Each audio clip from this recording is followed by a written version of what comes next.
Hey, what's up? It's Cute What If this side. Today we will be seeing, what if Deku got mysterious power? Now before we move ahead with the fic, leave a like and subscribe to the channel for future what ifs like this. Men are not born equally. I learned that when I was 4. We live in a superhuman society with about 80% of the total population having an uncanny ability which we call a quirk. Our world became what could be only seen in comic books. Crime and chaos soon filled the world as a new profession came into play. It was the age of heroes. The world of the past has had myths and legends from swords and stones to fountains that grants the drinker eternal young, but one legend stands out for all other. There's a legend stating that there are 8 emeralds that have unimaginable powers. One emerald called the Master Emerald is an emerald that has unmanageable power. And it is the counter of 7 equally powerful emeralds called Chaos Emeralds. These 7 relics are extremely rare if found. No one knows the origin of the Chaos Emeralds, but it is said that they have the ability to bend space and time and wrap reality. These emeralds have been used either for the good of the world or the purpose for evil. The emeralds were scattered throughout the world for their protection and lost through history and time. But unknowingly, one emerald was recently found by an explorer by the name of Hisashi Midoriya at one of the ruins of one of the temples called the Gaia Temples. And that's when it all started. Hisashi found a green emerald at the ruined temple, and when he touched it, the emerald glowed of a moment before returning back to an ordinary emerald to him. He looked at the emerald really close to make sure that the emerald was really just an emerald, but he decided that he'll give it to his wife as a surprise. When he returned home to see that his wife, Enko Midoriya, was tending to their 2-month-old son, Izuku Midoriya, who was crying as he couldn't fall to sleep for the night. Enko, who looked tired because she had tried everything in the book to make her baby fall asleep, but for some reason he refused to sleep and continued to cry. Hisashi put his things on the floor and the emerald on the table and tried himself to make his son to fall asleep but failed. It wasn't until Izuku noticed the emerald on the table that he stopped crying and stared at the emerald with a cute, curious look on his face. The parents of the green bean noticed that the crying stopped and saw that Izuku was looking at the emerald as if he wanted to grab it. Enko took the emerald and handed it to Izuku, who took with care and held happily. The parents sighed in relief as the crying finally came to an end, especially Enko, as she being trying to make Izuku fall asleep for hours since his afternoon nap. The parents looked down to see that their baby had fell asleep while holding the emerald close to his body with a smile on his face. The parents smiled at this and decided to put Izuku down in his crib for the night while they spent the night with Enko welcoming back Hisashi the right way in their bedroom. Over the coming years, Izuku had developed a strange habit from his days as a baby. You see, if anyone took the emerald away from Izuku as a baby, he would cry. If Izuku didn't have the emerald before he went to bed, he would cry. If he didn't have it with him at all, he would cry. So Enko and Hisashi decided to let Izuku ken the emerald, as it was his favorite thing on the face for the earth. Over the years, Hisashi has found many things and beautiful places on the planet. Like his most famous discovery are one golden ring which he gave Izuku on his 2nd birthday, and a place he called Green Hills. Hisashi left after Izuku turned 3 to go and find some more discoveries, but never returned. He went missing and was presumed dead after a while. The Midoriya family mourned for their loss, but they went on with their lives. Izuku promised him that he'll become a hero to protect people with a smile on his face, but that promise kinda got crushed because he found out that he was quirkless. It broke his heart that he was ordinarily, but the truth is, he's not. You see, no one knew, not even Izuku knew, that over the years when he holds onto his emerald, strange energy flowed from it into Izuku's body, changing it from a cellular level. Now nothing bad will happen to him. In fact, something good will happen, cause today is the day he finds out that he's not ordinarily. No, far from it, as today is the day he discovers that he's special. Date, the 15th of July 2229. Time 10:35 a.m. Location, Misutafu City. Young Izuku was busy thinking as he was walking towards the local playground in his neighborhood. He was busy thinking about his quirk. He was one of the only ones in his class who hasn't gained their quirk yet, and some were starting to call him quirkless, which really annoyed him as he didn't like people picking on others who were weaker than them, which leads to the bad breakup of him and his now ex-best friend, Katsuki Kaken Bakugou. They split apart when Bakugou gained his quirk, Explosion. Everyone around him praises Bakugou for having a powerful quirk, but the praises got to Bakugou's head and grew his ego and pride. He saw that Izuku, or as he calls him, Deku, was weaker than him. Bakugou broke off their friendship and started to bully Izuku by hurting him with his quirk. The teachers didn't do anything to stop it, as they were hoping that if Bakugou goes pro, their school would be recognized as the school that a future pro hero went to, so they allowed Bakugou to torment the other children. Mitsuki, Bakugou's mom, knew about this and tried to stop her son, and that plan went through the window fast. Bakugou still tried to make Izuku's life a living hell by turning all the children at the kindergarten against him, but he retaliated by escaping to his home. Izuku kinda becomes someone who just didn't care about what others thought of him. He mostly just spends his time with his mom, or doing things like either playing in the park or sleeping, eating his favorite foods, katsudon, or, recently, chili dogs. He doesn't know why, but one day his mom decided that instead of katsudon of dinner, she made chili dogs like in one of the cooking shows she watches when Izuku is not at home. The first bite he took from it was like heaven to him, so he decided to make it his second favorite food, only in second place behind Katsuden. He just tries to have fun while not getting into trouble. Now Izuku noticed that he was different from other kids, and no, not from being quirkless.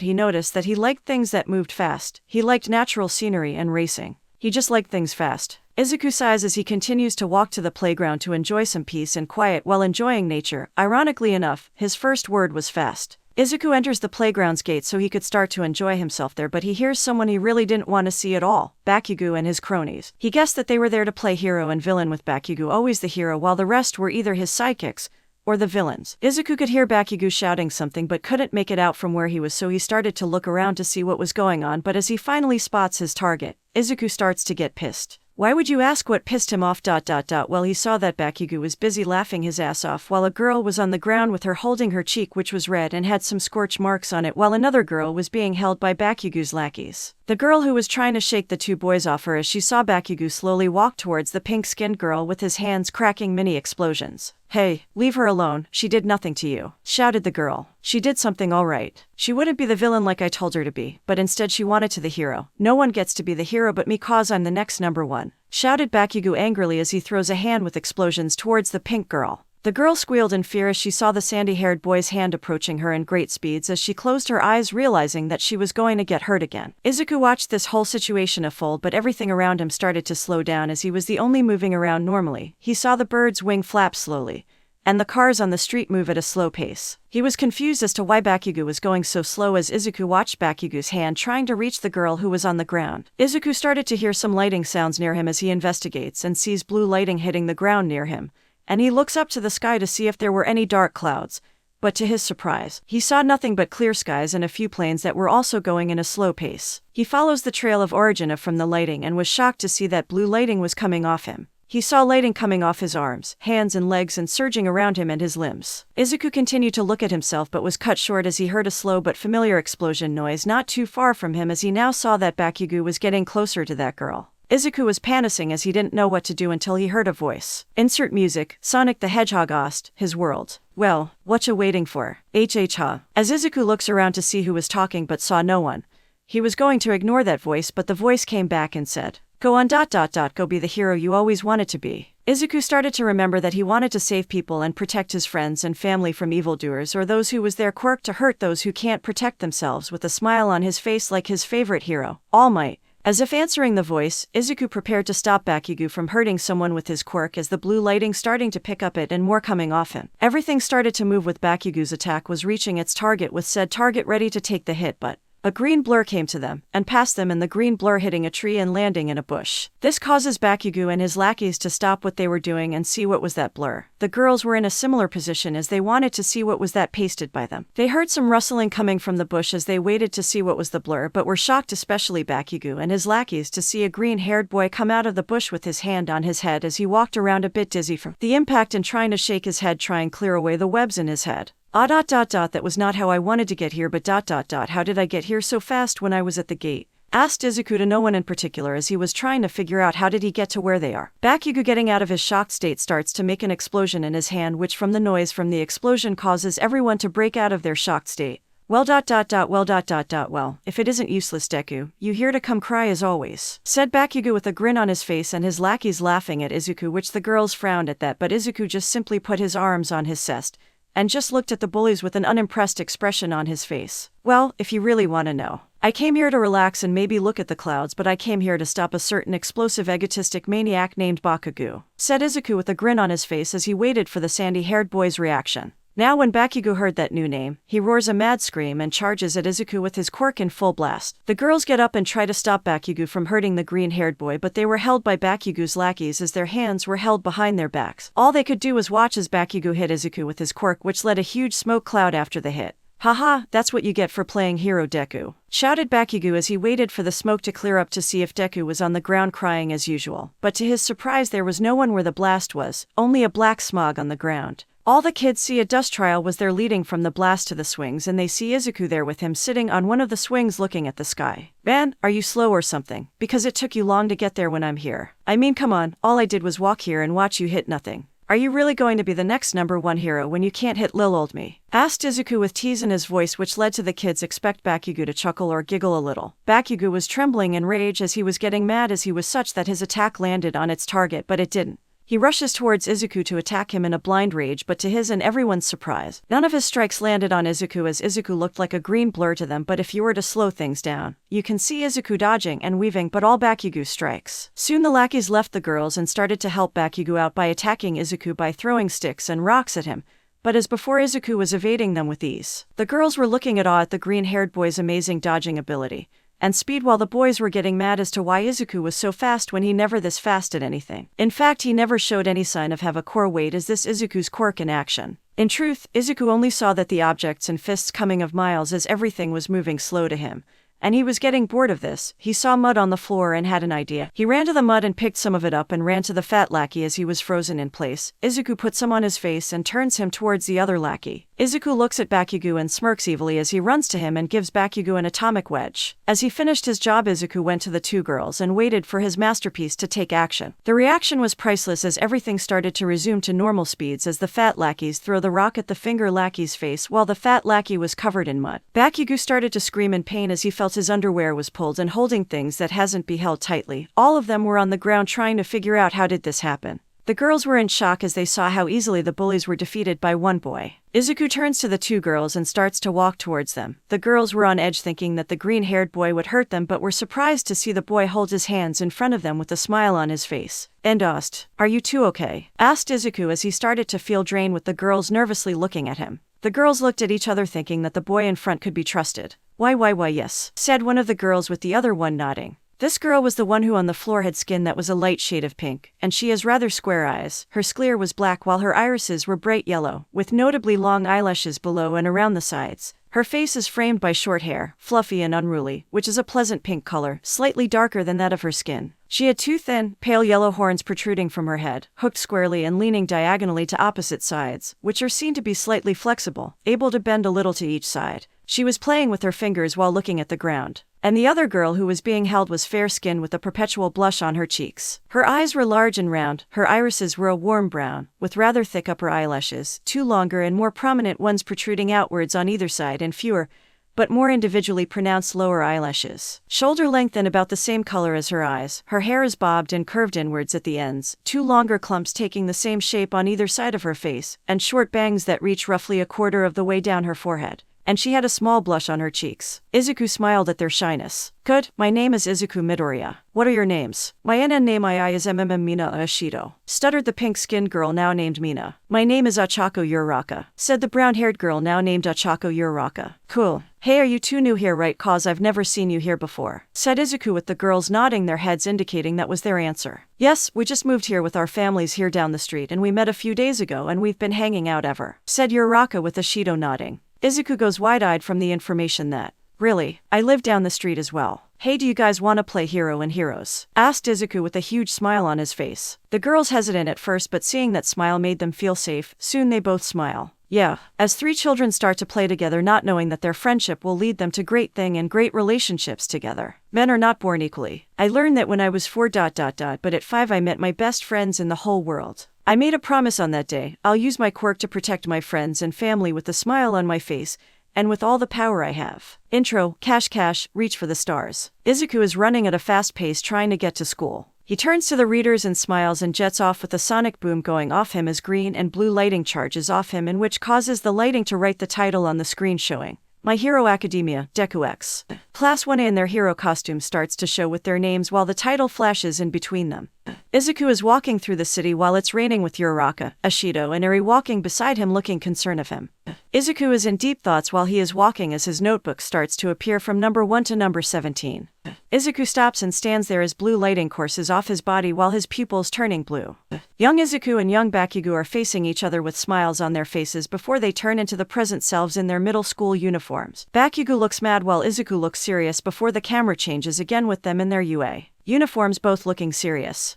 Both turn towards each other in their hero costumes with their fists colliding with each other. Shigaraki appears with his hand extending towards the screen with the background shattering.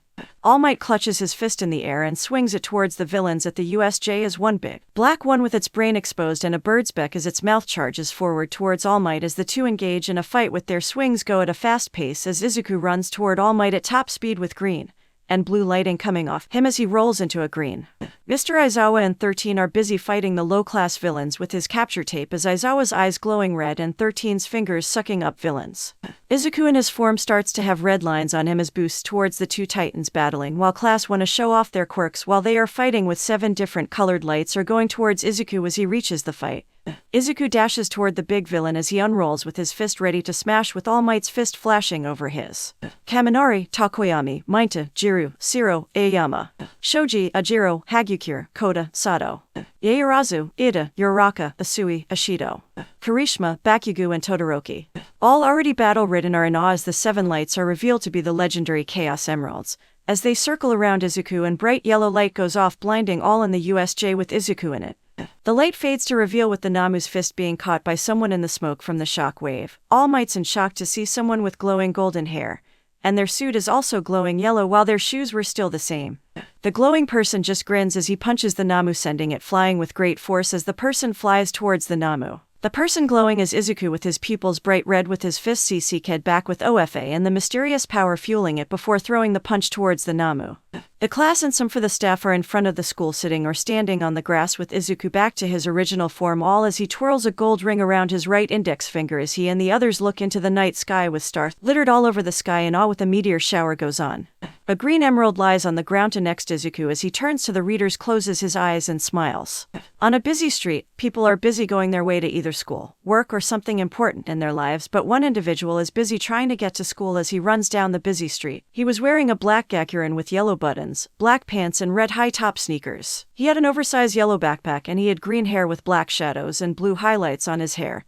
And his face he had 4 freckles in a diamond shape on each of his cheeks. This person was Izuku Midoriya and he's currently running late to school. 10 years have passed and Izuku is no longer the short child he was on that fateful day in the park. Izuku stood at a height of 5'9", and had the body that of an Olympic runner with the legs to boot. His face still had some of his baby fat but in all the right places. He has grown into a handsome young man. Izuku is busy running down the street as sakura petals are falling down. He notices something in the distance and smiles as he rushes to see what was it. To his surprise he sees a giant person who had a rough, beastly appearance, possessing a head that resembles that of a horse or a shark, and a very wide-set, muscular body. He had long, dark brown hair, which he wears in dreadlocks, and a paler beard around his jaw. He was wearing a tattered black shirt, the sleeves ripped off and the front ripped open, as well as a pair of blue jeans. Izuku stops as people and police surround the area where the scene was happening. Izuku grins as he knew what was going on. Man, that's one huge supervillain. And Ost. Boku no Hero Academia Ost, My Hero Academia. The giant villain knocks over a power line and it falls down straight to the ground but a person rushes to the power line. He punches his fists together and catches it with great force. He was wearing a large headband with a yellow and black striped caution pattern. Thick wrist guards matching his headband had a belt around his waist which was also matching. The belt buckle was a square buckle with a triangular decoration that sat in its center. He was wearing what looked to be a cyan-colored cardigan,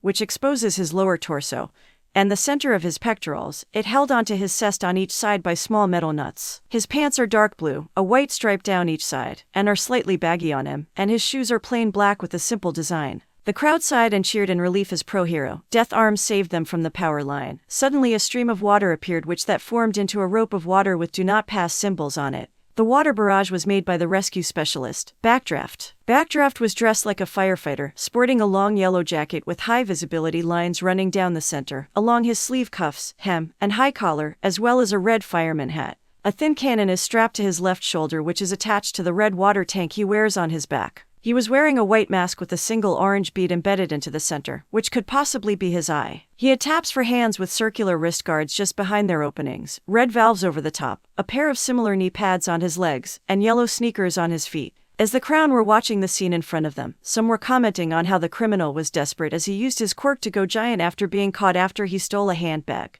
Izuku slowly creeps towards the front as a figure appears. "Ah, it's Kamui. We're your biggest fans," shouted a pair of fangirls as the figure ran towards the bridge supporting the train tracks. The figure was a relatively short man. His face was covered by a mask made out of wood. His hero costume included a wooden belt, wooden knee pads, and wooden shoes. A small rose veil hangs from the left side of his belt. This was the up-and-coming hero, Kamui Wood. Kamui Wood lands on the bridge but leaps into the air again to dodge a swing by the villain. "Get away from me or I'll break your toothpick," shouted the giant angrily as Izuku finally appears in the front of the crowd to get a first-glance look at the situation. The villain tries to attack Kamui with a swing but Kamui evades the attack as he attaches his left arm to a structure and detaches himself from it with his arm returning back to normal. "It's Kamui Wood, he might be new but he making a big name of himself," said Izuku with a grin as someone next to with stars on his head and cheeks recognized the look on his face and stated Izuku was a fanboy, which causes Izuku to blush in embarrassment. Kamui dashes towards the villain but the villain tries to squash him with his hand but Kamui dodges it and lands on the hand before running on the arm,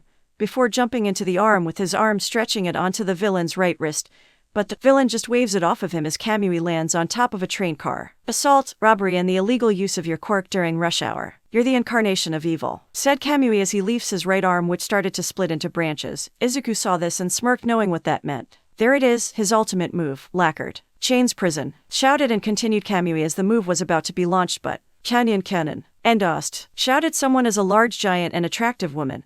The woman kicked the giant villain in the face which stopped him but also stopped Kamui from using his move and caused the crowd to stop as well to see this new woman's sudden appearance. She had purple eyes with white pupils, with elegantly long eyelashes. She had long, voluminous, creamy blonde hair reaching her waist, with two shorter strands curled to frame her face which are parted slightly to her. Was wearing a costume that composed of a purple and pale tan-colored skin-tight bodysuit, which is accented with orange stripes. The suit appeared to have a pair of purple gloves with orange accents on the edge of the cuff. The design for her boots was similar to her costume. They were cut off at the thigh in a deep V shape. The suit also had 3 peculiar orange diamond-shaped dots on the purple top that were located under her chest, and she also wore a purple domino mask with horn-like protrusions on the sides. "Hi, I'm the newest hero in town, Mount Lady. Today is actually my debut, so nice to meet your acquaintance." The now-named Mount Lady introduces herself while sensually poses and winks. Needless to say, it has attracted many male photographers taking money shots at her and her assets. Izuku blushes from the pose Mount Lady did and sighs as he somehow knew something like this was going to happen but brings out his notebook labeled Hero Analysis number 15 and writes down info he got from the fight and started sketching Mount Lady with great detail. The person next to him noticed the notebook and was amazed at how much info on Mount Lady was put into the book on her first fight in public. "So you want to be a hero, huh?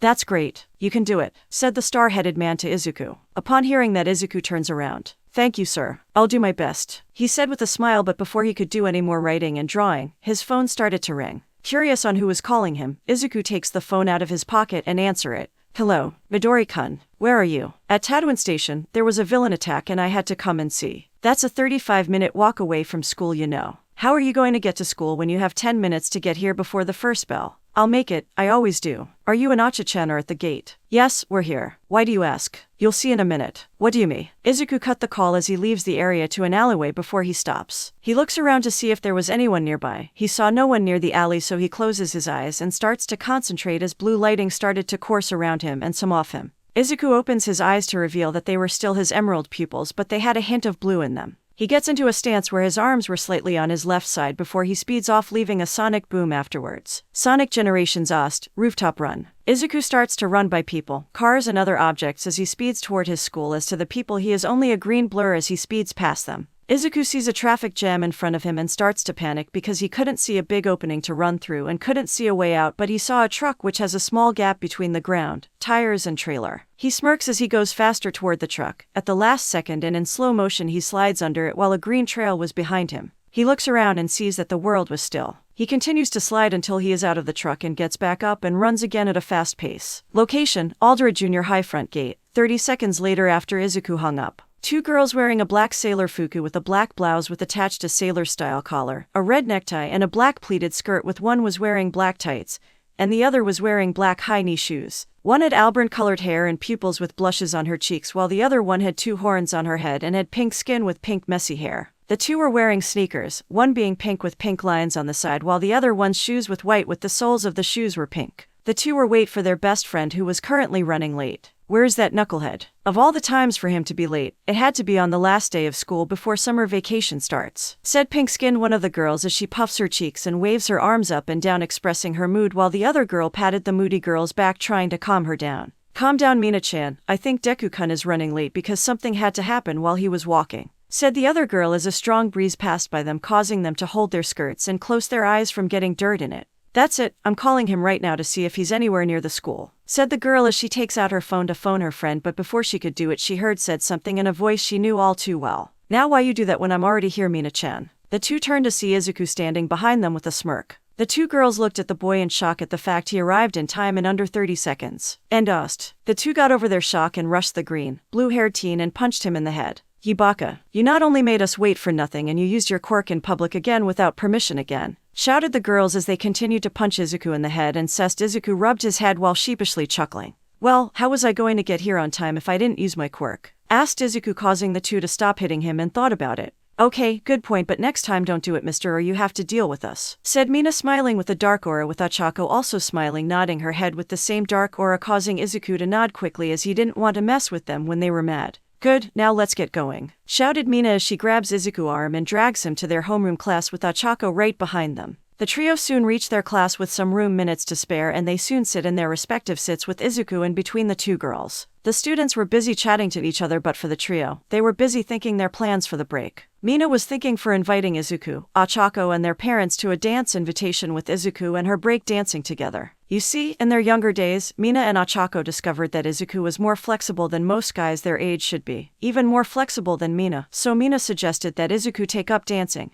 And with great results, Izuku was a natural at it. So much so, that the two did duets together in some dance competitions and won some. Ochako wanted to be flexible all her friends, so she took up yoga, and it worked great on her body over the years. Ochako was thinking for planning a trip to Starlight City with Izuku and Mina, since she had that the island was actually close by Japan. While for Izuku he was thinking for a training plan for the entrance exam to UA. Hi for him and the girls while finishing his sketch of Mount Lady. Soon the teacher arrived in the class with a pile of paper in his arm, and instantly the class was quiet. Alright, listen up everyone. It is the right time for all of you to think about your future, said the teacher holding the stack of paper while smiling. Now, I want all of you to turn in your career documents ... but I think all of you have the ambition of becoming heroes, right? The entire class cheered as they began to show off their quirks ... well, expect for 4. Izuku, Mina and Ochako just raised their hands while Izuku was busy updating his page in his hero notebook, and one guy was just sitting in his chair with his feet on the desk. I can see your excitement very clearly. All of you have good quirks, but remember, you cannot use them in public until you get a hero license, said the teacher, kindly remaining his students, but one particular student snorted, which caused Izuku, Mina and Ochako to roll their eyes as they knew who was it. Sensei, I don't believe for a second that I'm in the same class as these extra here, shouted a CCKY, smug voice which was owned by the ex-best friend of Izuku, Midoriya, Katsuki Bakugou. Even thought he was looking at him like the rest were. Izuku could sense that he had his feet propped up on his desk and knew that he had that snake-like smile on his face. I don't want to be seen in the same level as those with weak quirks. Izuku and the girls ignored him, still doing their own business. Even after 10 years has passed, Bakugou was still the arrogant, rude, aggressive and generally unpleasant person that still looked down on anyone who he considered weak and useless. Izuku was sick of him and his attitude, and for most of the time they were together in one place, Izuku just ignored him. Now Izuku didn't hate him like Mina and Ochako did, but he didn't like him either, not how he turned on him and bullied him and others when they were kids. He'll never change, will he? Izuku thought, while the rest expect him, and the girls glared at Bakugou for his comment. What's the big idea, Bakugou? You think you're better than us? I want to see you say that straight to my face. Shut up, fodders. Ah, yes, Bakugou-san, said the teacher. I heard you're going to apply for UA. High school, right? Izuku and the girls stop at what they were doing as their attention was caught by that statement, which causes Bakugou to act even more smugger as he heard the students whisper about UA. Dude, the best high school to go to if you want to go become a pro hero, whispered one of the students. I've heard that it takes an average of 80 or more just to be applied for this year. Not to mention that the infamous entrance examination is the most difficult one too. Everyone's mood dropped from anger to depression after the mention for the school. Instead of glaring at the blonde, some were nervous about UA, while some were a bit scared about the situation. Bakugou smirked at the display of those extras. I'm not even surprised that all of you cower at the mention of UA. I will surpass All Might, be the #1 hero, and have my name inscribed as the greatest hero that the world has ever known, shouted Bakugou. Izuku and the girls sighed and ignored Bakugou and his big talk as they resumed their business as usual. The teacher peeked at Bakugou's declaration and says something which causes Bakugou to freeze. Well, you might have completion, because if I'm right, Midoriya-kun, Ashido-chan and Uraraka-chan are applying to UA as well. The rest turn to look at the trio, which causes them to look at their classmates with curious expressions on their faces before their expression changes to excitement. Those three, most defiantly, especially Midoriya. If anyone is going to UA,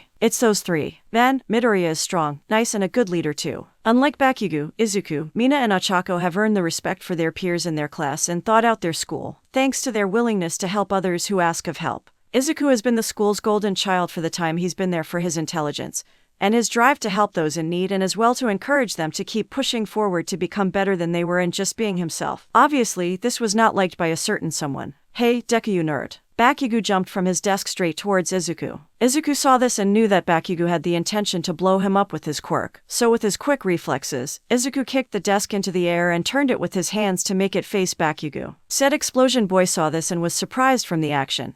He didn't have enough time to counter or dodge the projectile that was in front of him, and he went face first into the desk. He fell to the ground. Before he could retaliate, Izuku grabbed his arm and twisted it and placed it beside his back. Now Bakugou, didn't Sensei tell us that we aren't allowed to use our quirks here? It's either that you didn't listen to him or are you losing your ability to hear because for your use of explosions, said Izuku with a smirk on his face, and the other students, even the teacher, chuckling from Izuku's comment and his nickname to Bakugou, which caused the blonde to glare at the green, blue hair teen. Ever since Izuku manifested his quirk, he had received more praise than Bakugou, because more people preferred Izuku more than him, since Izuku was more likable and approachable than him. This only fueled his jealousy, hatred, and desire to beat Izuku to the ground and prove that he was the true number one, but that failed horribly, as every time that Bakugou and Izuku faced off, the former one, which causes the latter to get angrier. Deku, you and the husses of friends for yours think you can insult me by thinking that you're in the same level as me by applying to UA. The explosive boy yelled. Izuku's eyebrow twitches from the hussy comment as he looks at him in the eyes with slight anger in them. Me, Mina-chan and Acha-chan applying to UA is none for your business, Bakugou. Nor you feeling insulted by us is none of our concern either, said Izuku, as he could see that Bakugou was getting angrier by judging the vein growing in his forehead, and his hand started to emit smoke. What the FCK is that supposed to mean? T means that, every time you feel that you should attack someone, they have a stronger quirk than yours. I mean, come on, you're so blinded by your pride and ego that you hate the idea that someone can beat you at something that you attack them just to stroke your bruised ego, said Izuku, showing no nervousness as he stood his ground while pinning Katsuki to the ground. Bakugou growled at the statement. What did UFC King say, you nerd? Before Izuku could say anything further, the bell rang signaling that the class has ended. So Izuku let Bakugou go without saying a word and went to get his thing, but he noticed that the student was staring at him in awe and fear while the teacher hid behind his desk expecting a fight to break out. Izuku just shrugged and walked towards the door with Mina and Ochako right behind him. Location, somewhere in a shopping district. Someone help, stop that thief. Someone yelled as a pile of gooey slime with eyes in the shape of eggs and sharp teeth slicked away, carrying severely stolen goods in its body. You can't catch me, shouted the slime thief while laughing with his voice as gross as his appearance. Someone is coming to help us, right? There's no end to people like him. No need to fear, citizens. There is indeed an end to scum like him because I am here, shouted a loud, heroic voice. Everyone turned to the voice and their eyes widened in surprise. Look there. No way. That can't be him. Is that? Location, Aldred Junior High, after school. The last class of the day had ended and everyone were on their way to do their own things, with Izuku, Mina and Ochako being the last ones in the classroom packing their things. Izuku went over on what to do with his afternoon. The entrance exam is 10 months away now. I could do some more training with Sonic Speed, and probably do some extra work here and there. I could ask Mina for some dance lessons to get my flexibly more on point as hers, and I would like to go and see that new place which sells chili dogs, thought Izuku as he places his notebook in his bag. Hey Midori-kun, me and Oka-chan have some things to do, so we can't walk home together today. Mina as she and Ochako were picking their things into their bags. It's okay, I was just going to do something as well, said Izuku as he knew that the girls had their own things to do and he was happy to let them go on their way. Mina and Ochako waved bye to Izuku for now as they left. Izuku was about to leave himself but was interrupted when a hand grabbed his shoulder. Hey, we aren't done with you yet, you nerd, yelled Bakugou as he and his goon stopped Izuku from leaving. I have a bone to pick with you. I want to be the only one in this half-assed school to be accepted into UA. Hi, so you and those beaches shouldn't apply to UA, got it, nerd, said the blonde with a fake smile as Izuku looked onto him with disinterest in his eyes. Sorry Bakugou, no can do cause I have 2 reasons. 1, I have a promise to keep, and 2, your fly's open, said Izuku as Bakugou stared down to see if his fly was indeed open, but to his surprise, it wasn't. He looked up to face Izuku only to see that he wasn't there anymore and there was a dust trail leading to the door. Bakugou could only go into a rage scream as he was duped into a prank like that so easily. Down the street Izuku is busy walking, seeing that he was far away from Bakugou and his crap. Izuku started to think over things about him and how was he going to train. He walks under a bridge but never notices the man cover was being opened by a slimy figure as it looks around to see if everything was clear, but as soon as it's finished, it notices Izuku. Well, looks like I get a new suit. Like goods, and I think this kid has a good quirk. Maybe it's enough to fight him," said the slime figure as he charges at Izuku in hopes to surprise him and take his body quickly. But he starts to slow down with everything else following right behind him until everything stood still as the slime villain was stuck in midair. Izuku turns his head towards the villain and frowns with annoyance on his face. "So you're the one who was messing around the shopping district not too far away from here from the news earlier," said Izuku to no one particular as he walks behind the villain and waits for things to resume. Eventually everything did move back into the right pace as the slime villain continued to charge towards his victim, but to his surprise, he saw no one there. "Hey, where'd the kid go?" yelled the villain as he looks around the area, but he stopped because he could hear something tapping on the ground. He turns to see Izuku tapping his foot with his hands on his hips. "Sup," said Izuku casually to the shocked villain. "Wait, how did the kid get there when he was right here?" thought the sludge villain as he was trying to figure out on how the kid moved away so fast. "Look, I really did have time to mess around, so if you please." Izuku was trying to convince the sludge villain to give up but was cut off when the sludge at him again. Izuku responded by dodging him with his great and fast reflexes. The sludge villain was getting annoyed with trying to take the kid's body without harm, so he started to go lethal with his attacks. But the plan went down the drain as Izuku's reflexes and instincts gave him the edge in this stalemate. The sludge was about to do something drastic when, "Fear not, citizen, hope has arrived." He showed up. Both turned to see who had arrived and both had different reactions. Izuku was in shock and awe at the new person's arrival, while the sludge's reaction was shock, nervousness, and fear all together in one. "No way. No. Not now," both teen and villain shouted as this new person was approaching them. "Now then, villain, come in peace or face justice," said the person as he was walking towards the shaking Sludge. Said Sludge was panicking as he had nothing to help him out. Wait, please. The sludge was trying to negotiate with this person with his mouth shut when Izuku kicked a can in his mouth, causing him to be silent. "Nothing will help you now. Texas smash," shouted this person as he punched the sludge villain with a great air force that caused him to break apart. Izuku was busy using his arms trying to shield his eyes from the wind caused by that punch. As the wind finally calmed down, he puts his arms down. He sees a tall and muscular man with blonde hair which was slicked back, but two distinct tufts that stuck up above his head which were leaning slightly to each side, which was casting a dark shadow over his face. And from what Izuku could see, it hid in everything but his eyes. He was wearing a plain white t-shirt, green khaki pants with a belt on it, brown shoes. "No way. The #1 hero in Japan and the US, All Might," said Izuku, still in shock from the power displayed by the blonde in front of him. All Might turns to Izuku with a surprised and curious look on his face, as not most people can withstand an attack like from of his punches even if you're not in the direct line of the punch. "Young man, are you alright?" asked the pro hero to the green, blue-haired teen. Why yeah. Totally fine here, All Might," said Izuku, finally getting out of his stupor as All Might grinned in his usual fashion. "Alright, good to know," said All Might as he turns to see the sludge villain was all over the place. All Might sighs because he knew that cleaning up this guy would take a while. "Young man, you might want to leave as I have to arrest this villain, but I have to gather him up first," said the #1 hero as he pulls 2 plastic bottles out his pockets as he prepares to gather the sludge up. "But can I help?" All Might turned to see that the green, blue-haired teen was still here. All Might looked at the boy before shrugs his shoulders. "Sure thing, young man, but we might be here a while." All Might stopped talking when he saw the boy just disappear and was replaced with a green blur which was going all over the place as the blur was gathering the sludge villain at high speeds that could or even pass his own speed if he went 100%. He saw that the young man appears in front of him with the 2 bottles filled with the villain's body. All Might was stunned at the boy's sheer speed. "Holy hell, I think this boy could be faster than I was in my heyday." Thank you, young man, you've saved me valuable time." "In ways you don't know," said and thought All Might, who was now running out of time. No problem, All Might," said Izuku with a smile on his face. All Might nods as he takes the bottles and walks forward a bit before he crouches his legs. "Alright, stand back. I'm taking off," said All Might before he jumps high into the sky with the wind pressure blowing. Izuku shields his eyes once again as he looks onto the hero as he flies. The wind calms down and Izuku fixes himself as he starts to jumps in place in excitement. "Oh my gosh, I met All Might. Oh, Mina-chan and Oka-chan aren't going to believe this. Man, I should get some chili dogs before home. And I know just the place," said the green teen, but the two don't realize that during All Might's flight, the bottles containing the sludge villain's body had fallen out of All Might's pockets and were falling down towards an alleyway. "Damn it," shouted a certain ash blonde teen as he and his friends were walking down a dark alleyway. They were out looking for Izuku so they could talk to him, but with his speed, they couldn't.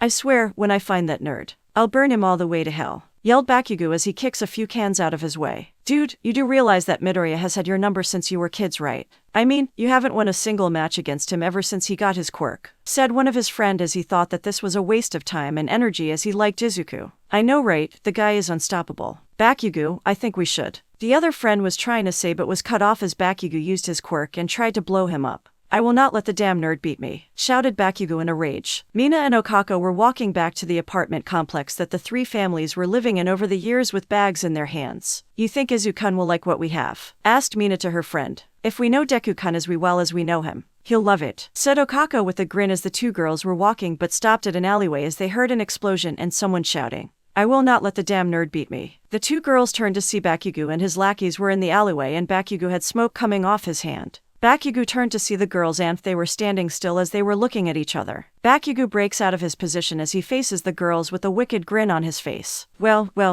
if it isn't Deku's beaches. Why are you here? Don't you have Deku's DCK to suck on or is it too small to even find? Said Bakugou as the two girls glare at the blonde with anger from the comment. Before anyone could say anything, something hit the trash can near them. All the teens turned to the trash can as they want to see what caused that noise. What happened? Said a voice which causes them to be alert. That bastard and that brat. When I get my hands on them said the voice as he turns to the teens. The teens were shocked to see a villain made of sludge appear in front of them. Bakugou's lackeys turned and ran out of alleyway and left the rest to face the villain. Well, 3 new suits to wear. 1 boy and 2 lovely ladies. I think I'll take my time in this, said the sludge as he charges towards the helpless teens. Location, somewhere on a roof of a building. A blonde man was on a building leaning on a railing. He was a very skinny man with sharp, angular features and long limbs. He had a long neck and he had no eyebrows. He sighs as he felt exhausted. Man, I'm running out of time. I need to find a successor fast and soon, said the man as he sighs again. He starts to remember a young man he met earlier. That young man. There's something about him that I feel familiar, thought the man as he gets up but coughs a little blood. All right, time to get you back to, said the man as he pats his pocket but felt nothing.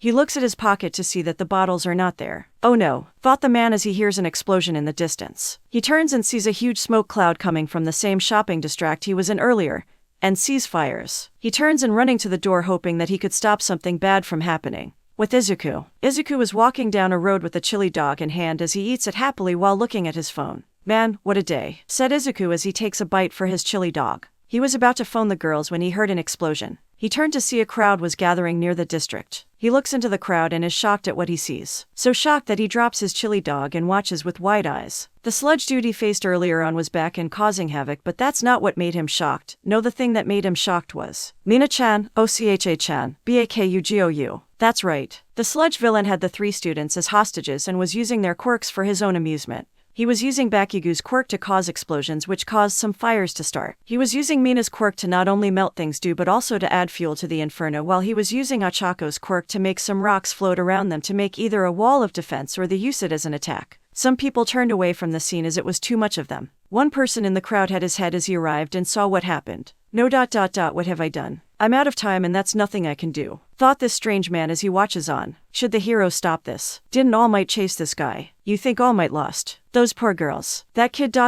He's died, isn't he? This is too much for me. Izuku could hear the murmurs and whispers from the crowd as he watches his friends and frenemy are being used by the villain. His eyes widen as the girls turn to the crown and see Izuku in it. Their eyes met and Izuku could see that the girls were suffering as their eyes had tears in it. The explosions, noise and the chaos started to slow down as the world around Izuku is in slow motion to him as he was the only one moving normally. This feeling. It's familiar, thought Izuku as he looks around to see the blue lighting that courses off of him in the same fashion from the incident 10 years ago. This. Is the same thing from the park all those years ago. But how? Thought Izuku as he hears a voice that he hasn't heard in the last 10 years. Boku no Hero Academia Ost, you say run. Go, ha. As Izuku looks around to see who was talking but saw no one.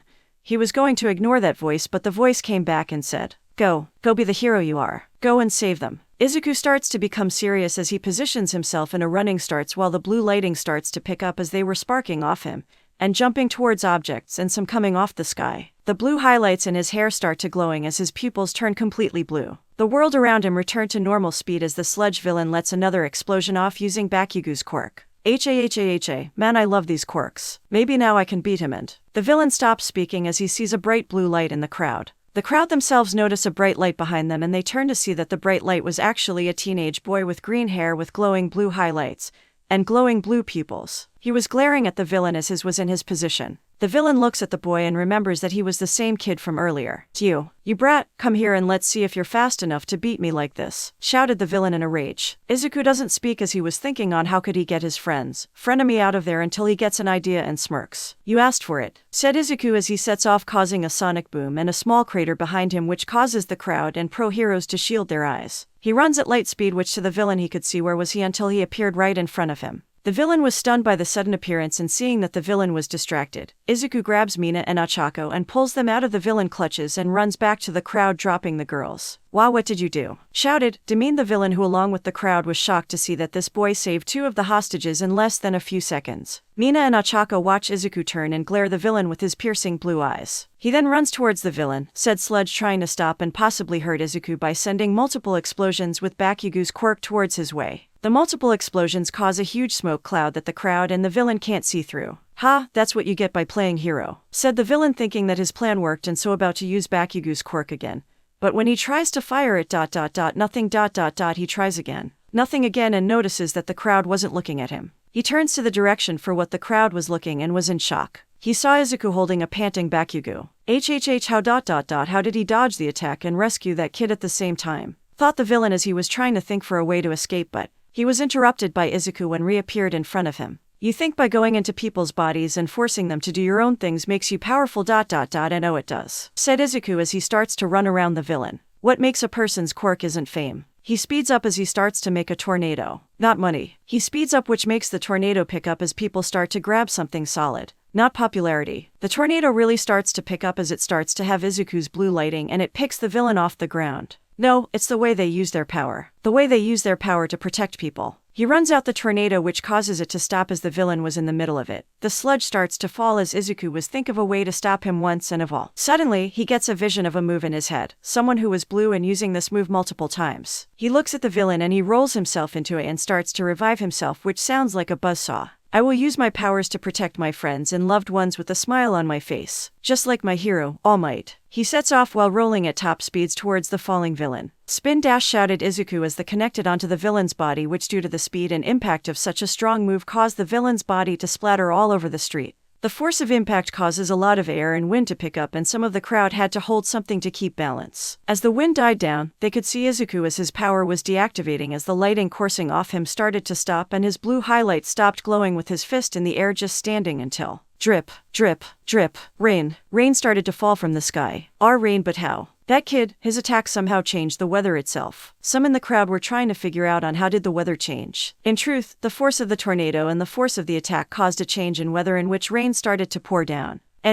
So the pros started to act and gather up the villain who was out cold from the blow. You idiot. Why did you go and do something like that? What would have happened if the villain attacked you with a greater force? Yelled Death Arms as he and the other heroes were scolding Izuku for using his quirk without a license, while the news teams and some other small-time heroes were praising Bakugou for his bravery, and were offering some spots at their agencies when he goes pro. The girls rushed off before the news team or medics could check on them. While the news team were distracted, Death Arms whispers something to Izuku's ears. But thanks, kid, we could have stopped him if you hadn't shown up like that. Really grateful for it though, said Death Arms as he and other heroes nod in agreement as they thanked Izuku for his hard work in defeating the sludge misfit. Izuku was now busy walking home as the sun was starting to set, as he was busy thinking as to why Mina and Ochako left so fast and why did his power react like that. It's almost like that time when I discovered my quirk ... but why did I hear that voice? I feel like I know that voice but nothing comes to mind. Thought Izuku was continuing to walk until Deku. What does that blonde idiot want now? Thought Izuku as he turns around to see Bakugou standing behind him with an angry expression on his face. Look here, I didn't need your help, I had it under control, so don't think I owe you anything, you damn nerd. Yelled Bakugou as he turns around and runs away, leaving a confused Izuku behind. What was that about? Thought Izuku as he just turns around to continue his walk home, but once again was interrupted by, I am here, young man. 45 minutes later. Man, what a day, said Izuku as he finally reached home, both tired and excited. He was tired from the events that happened and was excited because he was chosen to be the next bearer of one of All by All Might and was going to train under him. At least I have something to do during summer break, thought Izuku as he opens the door to his house. Mom, I'm home, yelled Izuku as he hears a set of feet heading his way before he was tackled by a worried mother. Oh, Izu, my baby boy, I was so worried. I heard and saw everything, said Inko Midoriya. Izuku was busy hugging his overworried and protective mother as he was trying to calm her down. I'm fine, Mom. Look, see, that villain didn't even touch me once, said Izuku as he got up and showed his body to his mother to prove that he was okay. Inko just nods while wiping her tears away, but Izuku's mind registers on how she knew about the event.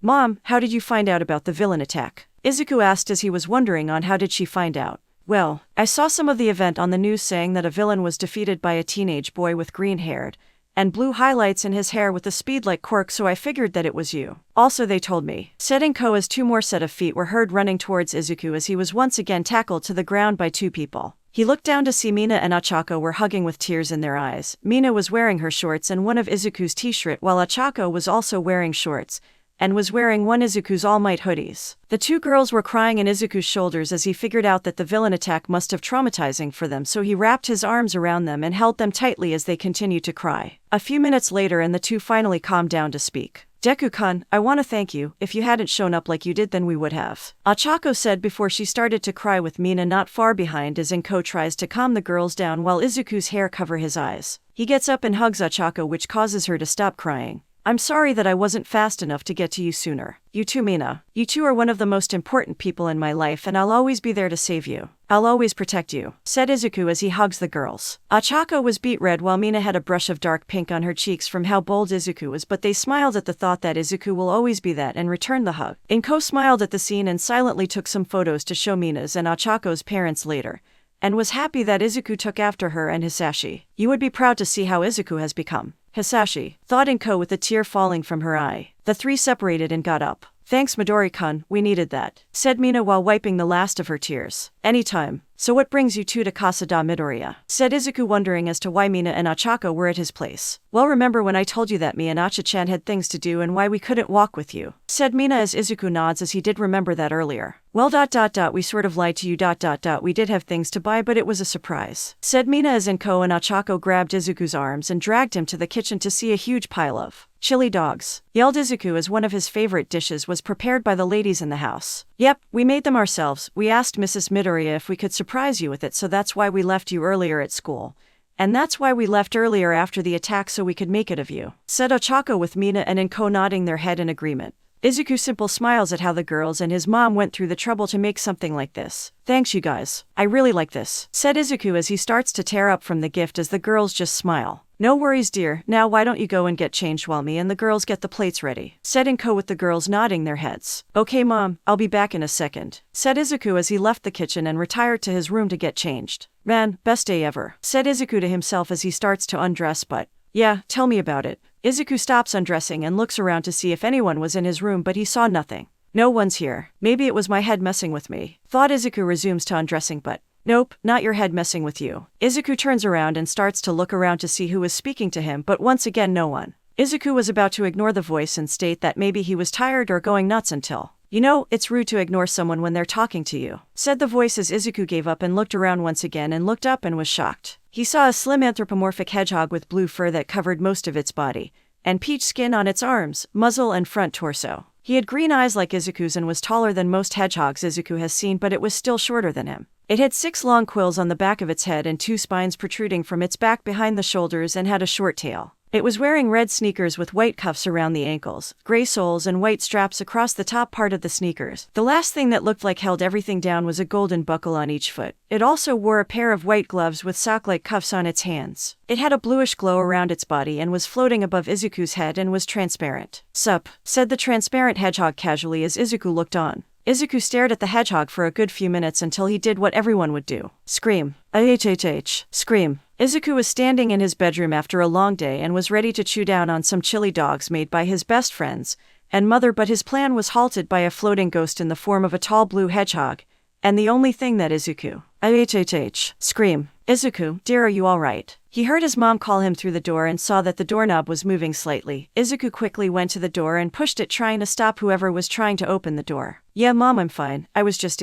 changing and hit my toe on my desk really hard, he said, hoping that his mom will believe his story. Oh, okay, just do be careful when you're changing, Izuku, said Inko as she walks away from the door. Izuku waited for her footsteps to be far away from his door, and when he made no more footsteps near his door, he slides down to the ground and sighs in relief as he didn't think that the excuse and lie was going to work on his mother knowing the history for her worries and his past injures. He stood up and looked around to see if the hedgehog was still around, but to his surprise, the hedgehog was not in his room anymore. He sighed in relief. Oh man, for a second there I thought that there was a blue talking handsome hedgehog in your room. Izuku was cut off and looked around and saw that the hedgehog was sitting on his bed. Izuku jumps and falls backwards onto his butt. Ah, geez, that hurts. You scared the crap out of me.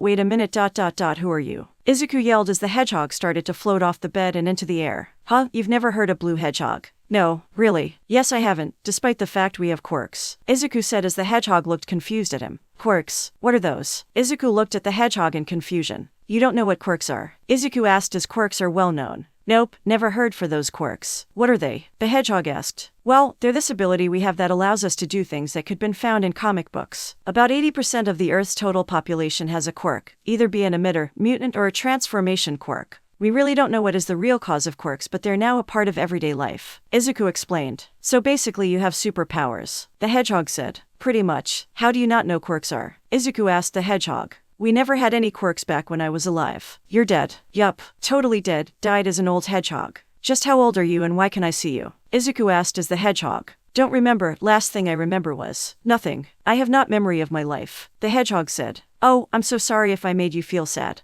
Izuku said. It's okay, it was a long time ago, I think. So, what are you going to do now? I guess I'm gonna be your Obi-Wan Kenobi ... If Obi-Wan Kenobi was blue and spiky, and a hedgehog with an appetite for chili dogs. Chili dogs, did you say chili? Yeah, wait. Do you like chili dogs? Like, please, I love chili dogs. Really, me too. Oh, right. I didn't think we've introduced to each other. My name is Izuku Midoriya. Oh, nice to meet you, Izuku. I'm Sonic. Sonic the Hedgehog. The two introduced each other to one another, but they didn't realize it. That from that day onwards, they'd become the best partners ever. The next day, we find ourselves on a littered beach as the sun was rising. Two people were on the beach as they walked on the trash sand. One was a very tall and muscular blonde man wearing a black t-shirt, blue track pant and white tennis shoes while sitting on an old and broken fridge while someone was pulling the fridge with rope tied to him. He was wearing a white jacket with a black wristband on his upper right arm, green track pants with a white line on the sides and red sneakers on. They were Toshinori Yagi and Izuku Midoriya, and this is day one for Izuku's training and he was struggling to pull the fridge. Hey, it's pretty comfy on top of this fridge. How it going down there? All Might said in his hero mode as Izuku was still pulling the fridge. Yeah, no. People move these every day and most of them don't even have super strength. I know, but that's an extra 600 kg weighting and down,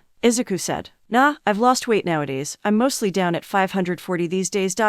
Well, in this form anyways. All Might corrected Izuku while he continued to pull. Eventually he slipped and fell to the sand. Come on, young Midoriya, put your back into it, All Might said as he was trying to cheer Izuku on to continue. Izuku got up and tied the ropes back on. He started to pull the fridge and subconsciously started to run at his speed. Toshi felt the fridge start to move. He looked down and saw Izuku was running as his leg were going deep in the sand, trying to find grip. Okay, stop, young Midoriya, All Might yelled as the young speedster stopped pulling. What's wrong, All Might? Izuku asked while panting a bit. You were using your quirk just now to pull the fridge. Really? Yes. We are here to train your body, not your quirk, All Might said as he debuffed. Sorry, Izuku apologized. It's okay. You were getting frustrated by pulling this, Toshi said as he started to think. He thought that Izuku would use his quirk to make things go faster and he didn't want that. He then remembers a training regime that he saw one time in the US that really helps, but it's hellish to pull off. I have an idea for you. It's a bit old school, but I think it'll help you out. Okay, I'm game, Izuku said. Good, All Might said as he went to his truck and took something from the front of the truck and took something else from the back. He then walked back to Izuku, who was sitting on the fringe, as Toshi threw something to him. Here, put those on, Toshi requested. Izuku didn't question him as he did what he was told. He put on the bands and he felt like he was drained. He looked down and saw the bands were glowing a bit.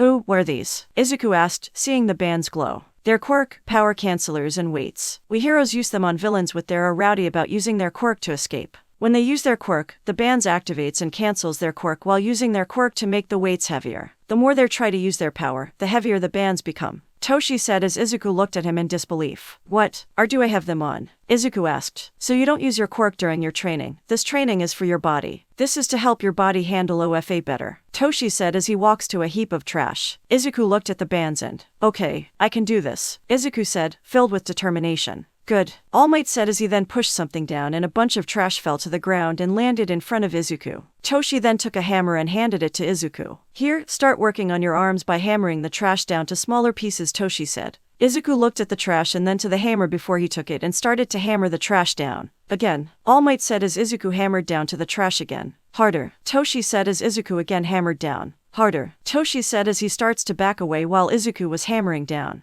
Harder, Toshi said before he hammered down to the trash with all of his might. Keep going, Toshi said as Izuku did it again. Workout montage. Izuku started to push the trash off the beach and train as the days and nights went by. He started to walk around with weights and dumbbells attached to his legs and arms while pushing heavy garbage to where it was going to be picked up. He then did upside-down sit-ups while hanging from a support beam on the beach. One day, while it was raining, Toshi watched Izuku pushing a bus with the restraints still on him, but to add on to his pressure, he had a backpack with weights in it on his back. Toshi was telling Izuku to continue to hammer the trash down in the scorching heat until Izuku stopped and throw up by the side. Mina, Achako and Inko were worried about Izuku as they would see him return to the apartment complex, and was dirty, sore and tired. He didn't tell them that he was training, but they could see that something was wrong with him. Izuku started to jog at night while Sonic was floating next to him, telling the boy to push forward. He started to pull a bunch of trash a chain with his bare hands. Izuku was in his bathroom in his tub with ice and water in it to cool down his body. And to soothe the pain, he was in pain while his hands and knuckles were red and hurt. Izuku was running down the beach's sidewalk while All Might was driving ahead of him, making sure that Izuku was alright, but he wasn't. Izuku started to feel lightheaded as he starts to slow down before he collapsed to the ground. Toshi saw this and stopped his truck and looked back to see if Izuku was alright, while another scene, Izuku dropped the hammer and crouched down while holding his bleeding and sore hands. Izuku was laying on the ground as Sonic was floating above him. "So, you're quitting, huh?" the ghostly hedgehog asked. "No, amen, amen, amen." "Well, it looks like you are to me. Are you serious about this dream of yours? Remember what you told me, you wanted to use your power and speed to protect your friends and family. Remember that promise you told me about when we met, that promise you made to your father. You might find me by the water." Sonic's words sparked something inside Izuku as the boy started to remember his dad, the times they had and the time Izuku's dad told him about the emerald. He then looked at the sunset that was by the horizon as he remembers his mom, Achako and Mina. He promised that he'd be a hero. A great hero that'll protect them and everyone else. Waiting for the sovereign call. In another scene, Izuku was sitting down by the heap of trash as he looked down to the emerald in his hands. "Oh, you see me like a stranger." Izuku grunted as he slowly started to get back up. "Come on kid, get up ... get up," Toshi said, hoping that Izuku won't give up when he was so close. "Well, I've been waiting for the sun." "That's it. Don't give up. Not when you're this close, kid," Toshi said while smiling as he saw Izuku getting up and started to walk a bit, singing amen, amen, amen. Izuku started to jog again as Toshi started driving again. Breaking out the cage, "Tell them lock the chains." Izuku tore off the remains of his workout clothes and tied a piece of the remains over his mouth, and grabbed the hammer again and resumed hammering down to the trash. Izuku then started to pull a heap of trash with more speed and power. Adrenaline and rage, I may never change. He then started to shadow kickbox with a few jabs, kicks and punches on the sand. Izuku started running a bit faster as he caught up to Toshi. Izuku was continuing to hammer down to the heap as his restraints started to break. Izuku started to run a bit faster as small blue lighting started to surge off him a little. "Run in through my heart, dilute my pain." Izuku continued to shadow kickbox on the sand as his speed was picking, while in another scene, he was pushing large tires. Izuku shook off the pain as he continued to do the sit-ups, but his speed was picking up. Izuku now pulled ahead of Toshi as his pupils were starting to glow blue with the lighting starting to grow as he picked up his pace. Izuku started to kickbox faster and run as the bands were breaking and the lighting was surging over him in slow motion. The restraints on Izuku's arms finally fell off him and it allowed him to run at his speed. Izuku ran faster than Toshi's truck could go as the number one hero stopped his truck and watched the boy run. "Go fast, young Midoriya. Go fast," Toshi said with a smile. Izuku was running at high speeds that made him into more of a green blur as blue lighting surged off him. He was running into the city and that outside of the city. He ran past cars, trucks and other things as he forced on one thing. Run. Eventually, Izuku stopped over a cliff that was not too far from Tokyo as his workout shoes were burning from the run he just did. "Nice job, Izuku," Sonic said, appearing above Izuku. "Thanks, Sonic," Izuku said as the two watched the sun lowering itself over Tokyo's city line. End montage. 5 minutes later, Takoba Municipal Beach Park. Toshi was now waiting for Izuku to return. He watched the sunset as the beach was now spotless, thanks to Izuku and his training. He did it. He actually did it. And with 5 months to spare. "You've exceeded my expectations, kid," Toshi thought proudly. He heard a sonic boom and knew exactly who was responsible for the sonic boom. A few seconds later, Izuku appeared next to Toshi. "How was the run, young Midoriya?" Toshi asked as he turned to his successor. "Great," Izuku said as Toshi buffed up into his hero form. "Excellent work." All Might complimented Izuku, who smiled. "I finished everything." "All Might, I did it. Do you think I'm ready now?" Izuku asked as All Might set Izuku down to the ground. "Yeah, you did good, kid. I got to say, I'm impressed. I knew you had it in you, but this is beyond." All Might said as he took out his phone and showed Izuku a picture of himself. This is you, pulling that fridge, 5 months ago as you were pushing yourself in the limit. And look at how far you've come. Such improvement. All Might said as Izuku's new body glazed in the rising sun. You still have a long road ahead for you before you can inherit my full power set. But it's starting to look like you can do it. All Might said as Izuku looked at his left hand. All Might ... Are you sure that I deserve this ... You've sent time, energy to get me ready and you even helped me with this. How'd I ended up so lucky? Izuku asked as he started to cry as All Might started to laugh. You're really worried about that after all these months together. All Might thought as he pats Izuku's back. This was your hard work, not mine. Now for your reward, Izuku Midoriya. All Might said. Yes sir. Izuku reposed as All Might pulled out one of his hairs. Someone told me this once. There's a difference between being lucky and deserving. One's an action while the other's a reward. Never get those two confused. All Might said as Izuku looked at him. Take that to heart, young man. This gift ... You earned it with your efforts. All Might said as Izuku looked on and nodded. All Might held the hair out to Izuku and said, Eat this. Izuku looked on in confusion and shock. Izuku could only say. To inherit my powers, you got to swallow some for my DNA. That's how it works. All Might explained casually. This isn't how I imagined it. Izuku said, feeling a little sick. Come on, there's no more time. You'll be late for the exam. Eat, eat, eat. All Might shouted as he forced the hair down Izuku's throat. That sucked. Izuku yelled as he swallowed the hair whole. Sorry, but it was the only way you had to get one of all. All Might apologized as he transformed back to his true form. It's ... Okay ... So, now what? Do I wait for it or should I feel it or? Izuku was cut off when he felt something. His body surged with green and blue lighting surging around him and his body. He felt a massive power-up added to him. All Might, I think I can feel OFA now. Izu, really? But it usually takes 3 to 4 hours for the DNA transfer to be complete. Toshi said, I think it's because I burn through what I eat faster due to my quirk. Izuku half lied. He told the truth on how anything he eats burns through him faster than most people and lied on his quirk. Really? Toshi asked with Izuku nodding his head. Okay then. So, are you ready to learn to use OFA? Toshi asked as Izuku looked at his hand before looking at the shy when in reality, he was looking at Sonic. Sonic nodded and Izuku looked back to Toshi. Born ready, Izuku said with a grin on his face. Toshi returned the grin with his own. Good, let's begin. 3 months later, Izuku was now walking down the street with groceries in his arms. He was sent down to the store by his mom as she needed more ingredients for tonight's dinner. Man, was training hard. I seriously need to pick up the pace. You better, Izuku. You got a few months before that exam for yours. I know, Sonic. Izuku said, although then popped in his head. So, any luck on those energies you've been feeling? Izuku asked, a few weeks after they met. Sonic told Izuku that he felt something call to him. In fact, both could feel like something or multiple things were calling to them. Izuku left Sonic to try and figure out what's been calling to them. Funny, you should say that. I've been feeling this one nearby for a while now. Really, you have? Yup, and I think it's really close now from here. Okay, I'll go check it out and… Izuku was cut off when he felt something slam into him. He looked down and saw a small girl with bluish, off-white hair, messy and unkempt, which parted in the middle of her forehead and almost reaching down to her waist. She had very wide, innocent-looking eyes, which are bright red in color. Poking out from the right side of her forehead is a small, brown horn, which grows larger when her quirk is activated. She was wearing a plain, short-sleeved dress, which was dirty and a pale tan color. Izuku looked at her more and saw bandages wrapped around both her arms and legs, stopping at her wrists and ankles. Sorry about that. Are you okay? Izuku asked as he crouches down to the girl's level. When she saw this what the ... What happened to this girl? Izuku thought. I don't know, but I feel someone coming to where you are now. Sonic said through Izuku's head as he was right.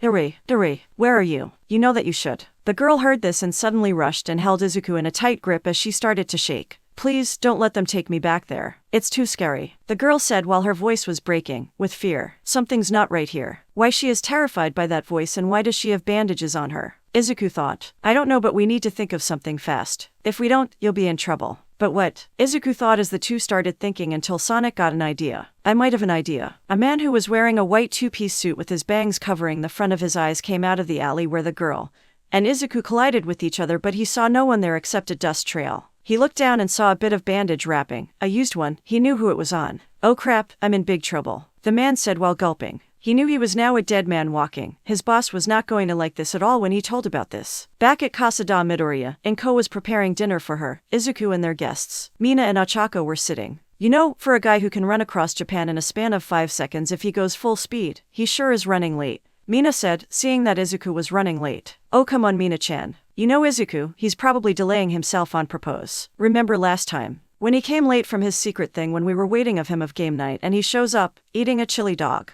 Ochako said as the girls laughed. Oh, the face Izuku made when he was caught eating. Yeah, I mean, it's not like he's in trouble or something, Mina said. As if on cue, they heard the door open and rustling was heard. Mina got up and turned to the door to scold Izuku for being late. Finally, what took you so long, Midori? Were you eating a chili dog on the way again or? Mina was scolding Izuku for his tardiness when she suddenly stopped as she saw what was in Izuku's arms. Hey Mina-chan, you okay? Ochako asked, seeing that Mina stopped talking, which caught her attention as she never stops in mid-sentence. She looked over to the door and froze, seeing what caused Mina to. What's going on here? Izuku, sweetie, did you get the things I asked for? Inko asked as she came out the kitchen and to take the groceries that she needed. She saw the girl standing in a frozen state and looked over to the door and she too frozen. They saw Izuku who had the groceries in one of his arms, but that's not what caused them to stop. They saw a little girl in Izuku's arms and she looked she was passed out. Izuku sheepishly laughed. Mom, I think we might need another plate. Cause I have a little girl here, Izuku said as the ladies were stunned. Oh, who am I kidding? I need medical help here, Izuku yelled, snapping the ladies out of their trance and rushed to the passed out girl. The morning sun rose over us as everyone awoke from their beds to just ready for the new day ahead of them. In a particular apartment complex, south of the city, in a particular apartment and in a practical room where it had posters of various heroes, a blue snowboard that had scratches on the bottom of it, a green emerald that was placed on desk with photos near it and various amounts of clothes laying on the ground, laid a green-blue highlighted-haired teenager in his bed while he slept peaceful, oblivious to the world around as he dreamt. While he slept, he was so oblivious to reality that he didn't hear his door open and the footsteps that followed. Whoever was the one who entered his room and was making the noise was tiptoeing towards the bed of the teenager and then came to a stop once they reached the teen's bed, and to where he was laying. Soft giggling could be heard as the person who was beside the bed started to bounce in place as if they were preparing for something, and they were as they suddenly jumped in the air, and over the bed with the teen still sleeping in it. Oh, Nii-chan, time to wake up, shouted the little person as they descended to the bed and landed onto the teen with both feet hitting the teen's stomach. Ugh! The teen groaned out in the sudden wake-up call and from the pain that the wake-up gave to him. This was Izuku Midoriya, who has been woken up in the most painful way as the little person giggled, seeing the hurt and stunned expression on Izuku's face. Eventually, Izuku recovered from the wake-up method and sat up from his bed to see who did it. Hooray, don't ever do that again, Izuku said while holding his stomach. But Big Sis Acha and Big Sis Mina told me to do that is how to wake you up, Eri said, causing Izuku to look at her with the thought that he could swear he saw Ochako and Mina laughing together as if they knew that they told Eri to wake him up had worked. Oh, did they now? Oh, they're so going to pay. Izuku whistled to himself, already thinking on revenge over his best friends for telling Eri on how to wake him up. Oni-chan, you are you thinking about? Eri asked, seeing Izuku was thinking but didn't hear what he said. And nothing. Just thinking on giving two people presents. Yeah, presents, Izuku said, trying. Really, can I have one? Eri asked. Maybe later, if you're good, Izuku said. Okay, Eri said with a bright smile, causing Izuku to smile as well at the sight of his little sister's smile. That's right, your ears and eyes aren't deceiving you. The same little girl Izuku saved back then is now his little adopted sister. And I know you what to know as to how this came to be. So, I'll take you all back. Back to the night Izuku bumped into Eri and took her from what was her danger. Flashback. Izuku, Inko, Mina and Ochako were sitting in the waiting at the hospital, waiting on the condition of the girl Izuku brought home with him and took to the hospital to get her. Eventually, a doctor walked into the waiting area and went to them. The Midoriya family. The doctor asked, making the four to look up and see him. Upon seeing him, they rushed to him. Yes doctor, that is us. Is everything alright? Is she alright? Inko asked, worried on the little girl's health. Yes, there's nothing to worry about. She's just unconscious and a little bit shaken up. From the symptoms that we could tell from her, we think she was in something that could go at high speeds and she simply passed out from the speed and shock she got from it, the doctor said, which caused Izuku to start sweating a bit. Young man, you said you were the one who saved the girl from whatever she was running away from in the city. Did you see anything in the area you and her were in that may have been the cause of her condition? The doctor asked Izuku, who started to get nervous. And no. Izuku stuttered a bit as he started to sweat a bit, seeing the faces Inko, Mina and Ochako were making to him was not helping him at all. Okay, well, other than that and the fact she looked a bit malnourished, she'll be just fine, the doctor said while looking at his chart. Oh, that's good news, Inko said, feeling better to hear that the little girl would be okay as Mina and Ochako continued their stare towards Izuku, who was looking at the exits. But the doctor looked a bit disturbed as he had something else to say to them. But we did found something else where we cut off the bandages on her arms and legs and it's quite disturbing. Like what, doc? Izuku asked as the doctor took a deep breath and sigh before telling the four what they discovered. We found that she had multiple scars on both her arms and both on her legs, the doctor said, waiting for the family's reactions. The girls stopped their stare down on Izuku as all of them were stunned at what the doctor just said. What? Inko asked, stunned at what the doctor just said. Yes, she has scars on her appendages. Most look a bit fresh and some look old. Some, a couple of months old and a few, a year old. The doctor said to the four as they were appalled at the fact that the girl was subjugated to this type of horror. So what'll happen to her? Ochako asked, fearing for the little girl's safety. Well, we'd normally go to the authorities and child support and ask to see if she has any living relative out there that could possibly take care of her, but I don't think that'd be a good idea. If the person who did this to her were able to track down any of her relatives that were assigned as her guardian, they'd possibly kill them and take her again.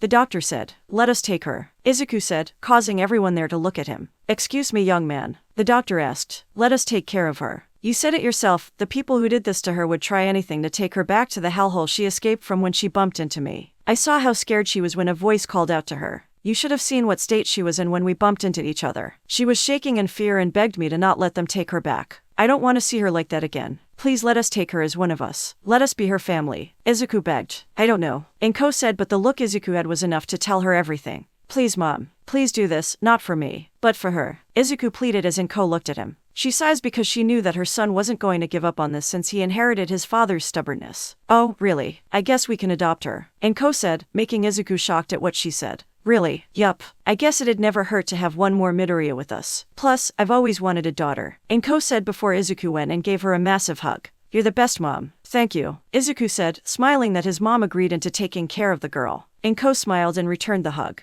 Ochako and Mina were smiling at the scene of mother and son hugging. "All right, I'll go and contact the police and child support to draw out the papers," the doctor said as he started to leave the family in. "Hey doc," Izuku called to the doctor, making him stop. "Yes, do you know what her name is?" Izuku asked, making the doctor smile. "Oh, I'm glad you asked. While we couldn't find anything on her surname, she did say her first name right before she passed out again. Her name is Uri." Flashback, and Izuku smiled at the memory of the day their lives changed. After talking to the authorities and doing background checks, the Midoriya family got a new member to the family. At first, Uri was scared for Inko and the girls but was attached to Izuku as she felt safe with him. They knew that because Izuku was the one who saved her and basically became Uri's security blanket. After some convincing and talking from Izuku, Uri finally started to warm up to Inko and the girls and their families, and she started to call Inko Mama. Ochako and Mina, her big sisters, while Izuku filled the role of big brother for her. Izuku walked out of his room with his gym outfit on and walked into the kitchen to see his mother was busy preparing breakfast with Uri helping her by setting up the table. He grabbed an apple off the table. "I'm going for a run. I'll be back soon," Izuku said as he made his way to the front door. "Okay, sweetie. Be safe and have fun on your run. Bye." Uri yelled to Izuku while waving at him.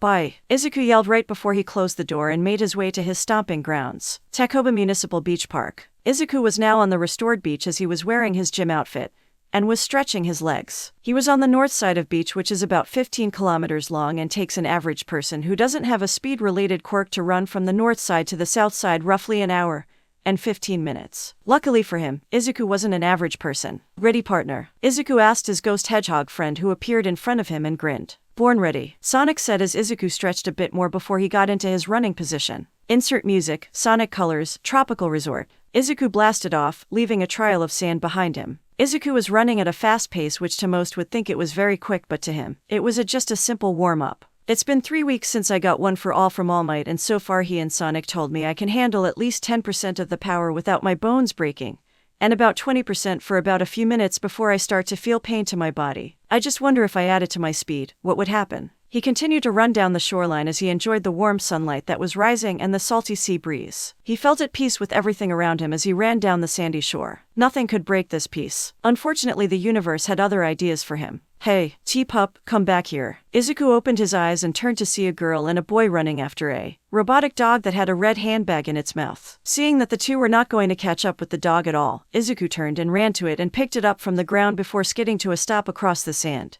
"Whoa there, little fella," Izuku said to the robo-pup in his hand as the girl and boy approached him. "End music. Thanks for the help. I wouldn't know what to do if T-Pup got away," the boy said while panting from the chase with the girl in a similar fashion. This boy was shorter than Izuku was with blonde hair. He wore a white t-shirt with an orange strip running across it with a bright yellow open vest over it, and an orange handkerchief tied around his neck. He wore blue jean shorts with black underleggings under the short while wearing red all-star sneakers and a brown belt with a tool pouch attached to it. He also wore white fingerless gloves with yellow cuffs on them. The girl was with a rather mature physique, considering her age, was walking down the coastline. She had long black hair that was tied into a spiky ponytail with a large strand hanging on the right side of her face, and onyx eyes that point slightly inwards, which seems to resemble a cat. She was wearing a rose-pink shirt, a brown knee-length skirt with black stockings on and high-heel boots. "No problem, man. It's the least I could do," Izuku said as he processed to take the handbag out of the robo-pup's mouth. "I believe that this belongs to you," Izuku said as he hands the handbag back to the girl. "Thank you," the girl said as she takes the handbag back. "Hey, I'm so sorry about T-Pup taking your purse like that. I'm still working on his behavior chip and working out the bugs," the boy said while bowing to the tall girl while she just waved her hand. "Oh, it's all right. Things happen," the girl said while Izuku heard something interesting from what the blonde boy said. "You built him?" Izuku asked, making the blonde to look at him and smile. "Yeah, I did. I built him from spare parts and scraps I could find," the blonde said. "That's cool," Izuku said as he took a closer look onto the shorter boy and saw two large, fluffy fox-like tails attached to his lower back. "Hey, are your tails related to your quirk?" Izuku asked. The quirk fanatic in him started to appear. "Oh yeah, they are, plus the ears," the boy said while two fox-like ears sprouted from the top of his head. "Whoa, that's cool. So your quirk is a mutation class type?" "Yep, my family's quirk history is a weird one. Most of them have only had either a single tail or not. But I was born with a pair of tails and mine had fur while the rest either had a patch of fur on either the tip or bottom of their tails," Miles explained while brushing one of his tails. "That's quite interesting," Momo said as she examined the shorter boy's appendage. Izuku suddenly remembered something and smacked his forehead. "Yeah. Oh, man. Where are my manners? I forgot to introduce myself. My name is Izuku Midoriya," Izuku said as the two looked at him and remembered that they too forgot to introduce themselves. "Oh, I too forgot to introduce myself. I'm Momoye Yoruzu." The girl now known as Momo introduced herself. "And I'm Miles Prower." The boy introduced himself as now known as Miles. Izuku noticed the name and had a question. "Miles, that's not a Japanese," Izuku said, causing Miles to scratch his cheek. "Yeah, it's not. I'm from America. I came here to live with my cousin as I can attend UA High," Miles said, gaining the other two's attention. "UA, so you're going for it too, huh? What course you're going for?" Izuku asked. "Oh, I'm going for support course. I like to tinker with machines and make gadgets," Miles said. "I'm gunning for the hero course. It's been a dream for mine to become a fine hero. I'm going for the heroics course as well. But I've already been accepted," Momo said, making the two boys look at her. "What? How?" Izuku asked, surprised to meet someone who's already in UA. Miles wanted to know too. "I got a recommendation because of my high marks and quirk," Momo explained. "Really? You might have a really powerful quirk for you to get a recommendation," Izuku said. "Could you tell us what it is?" Miles asked with Momo just placing her handbag to the ground. "My quirk is called Creation. Apart from living things, I can replicate virtually any object, no matter how complex or advanced its structure may be. I only have to understand the atomic configuration of said object in order to reproduce it. First I need to imagine the necessary parts for what I want to create, followed by the materials, then the assembling process, and, finally, the coding," Momo explained as she holds her hand out and a blue and pink glow emulated from it as three matryoshka dolls that looked like her. Izuku and Miles came out of it. "That's Opus," Izuku said, awestruck at Momo's quirk while looking at the matryoshka doll. "Yeah, with your quirk, you could do a lot of good things on the field," Miles said, marveled at Momo's quirk. The tall girl smiled at their comments. "Why thank you," Momo said as she turns to Izuku. "What can your quirk do?" Momo asked Izuku, who just grinned. "Oh, well, my quirk lets me do this," Izuku said with blue and green lighting to started surging off him, and he ran back to the other side of the beach in a single second, and which made a sonic boom and made Miles to hide behind Momo. "What's wrong, dude?" Izuku asked, seeing Miles hide behind Momo and was shaking. Sorry, I'm just charonophobic. I have a fear of lighting and thunder, and when I saw that blue lighting come off you and that loud bang, I got scared quickly," Miles said. "Oh man, sorry, I didn't know about your fear." Izuku apologized with Miles waving his head. It's fine. You didn't know. It's cool. I'm starting to see clam down," Miles said, staring to calm down as Momo took out her phone and saw a message from her parents. "Well, looks like I have to go now. My parents are coming to see my new apartment," Momo said as Miles picked T-Pup up. "Same, I got to start heading back for breakfast," Miles said. The two were about to leave when Izuku ran up to them. "I could drop you guys at the train station," Izuku offered. "Are you sure we don't want to bother you on this?" Momo asked with Izuku waving his hand off. "Nah, I live in the area so it's fine for me," Izuku said. "Okay then," Momo said as the three walked to the nearest train station while also talk about stuff. Eventually, they arrived to the train station. "Well, this is it. I hope you guys have a safe trip," Izuku said. "You too," Momo said as they started to depart to their separate ways when Miles had an idea. "Hey," Miles yells, making Izuku and Momo stop walking and turn to him. "Let's exchange numbers, so we can keep contact to each other," Miles said with his phone. "That's a great idea, Miles-san," Momo said as she pulled out hers. "Sure," Izuku said as he took out his phone and exchanged their numbers to one another. "Well, I'll see you guys later then." "Yes, yeah, bye Momo and Izuku," Miles said. "Goodbye Midoriya-san and Miles-san," Momo said. Bye, Izuku said as the three parted ways with Miles and Momo heading to their trains while Izuku was making his way back to home as Sonic was floating above him and was watching Miles walk with the thought in his mind. Why do I feel like I knew that kid before? Sonic thought, but he filed the thought to the back of his head for a later day. This was it. Today was the day that Izuku had been waiting for since ... well ever. Today was the day of the UA entrance exams. There, Mina and Ochako were standing at the gate that led into the school grounds and to the main building where other hopefully students were walking onto the campus and to the main building to go and wait their written exams. This is it, ladies. This is where our journey into becoming heroes begin, Izuku said to the girls. Yep, all that training and prep has led us to this moment, Ochako said. So, what are we waiting for? We've got an exam to crush into dust, Mina yelled as the other two nodded and proceeded onto the campus. But stupid Deku, round face and raccoon eyes. The three heard a very familiar voice behind them and knew who was the owner of the voice. They turned around and saw Bakugou walking as well with the scarf around his neck and his hands tucked inside his pockets as he had his usual scowl expression on his face. And good morning to you too, Bakugou. How are you doing? Izuku greeted Bakugou. Whoa, just get out of my way before I set you on fire, Bakugou growled out with Mina and Ochako glaring at him while Izuku just shook his head. And when have you ever been able to set me on fire or blow me up? If I'm right, the score towards our little battles over the years stand 95-5 in my favor. If you want to help me get to triple digits, then by all means try, Izuku said with a sly grin on his face as Bakugou got mad and walked around them as he grumbled something in the terms speedy loser and stupid Deku. Let's just ignore him and make our way to the building.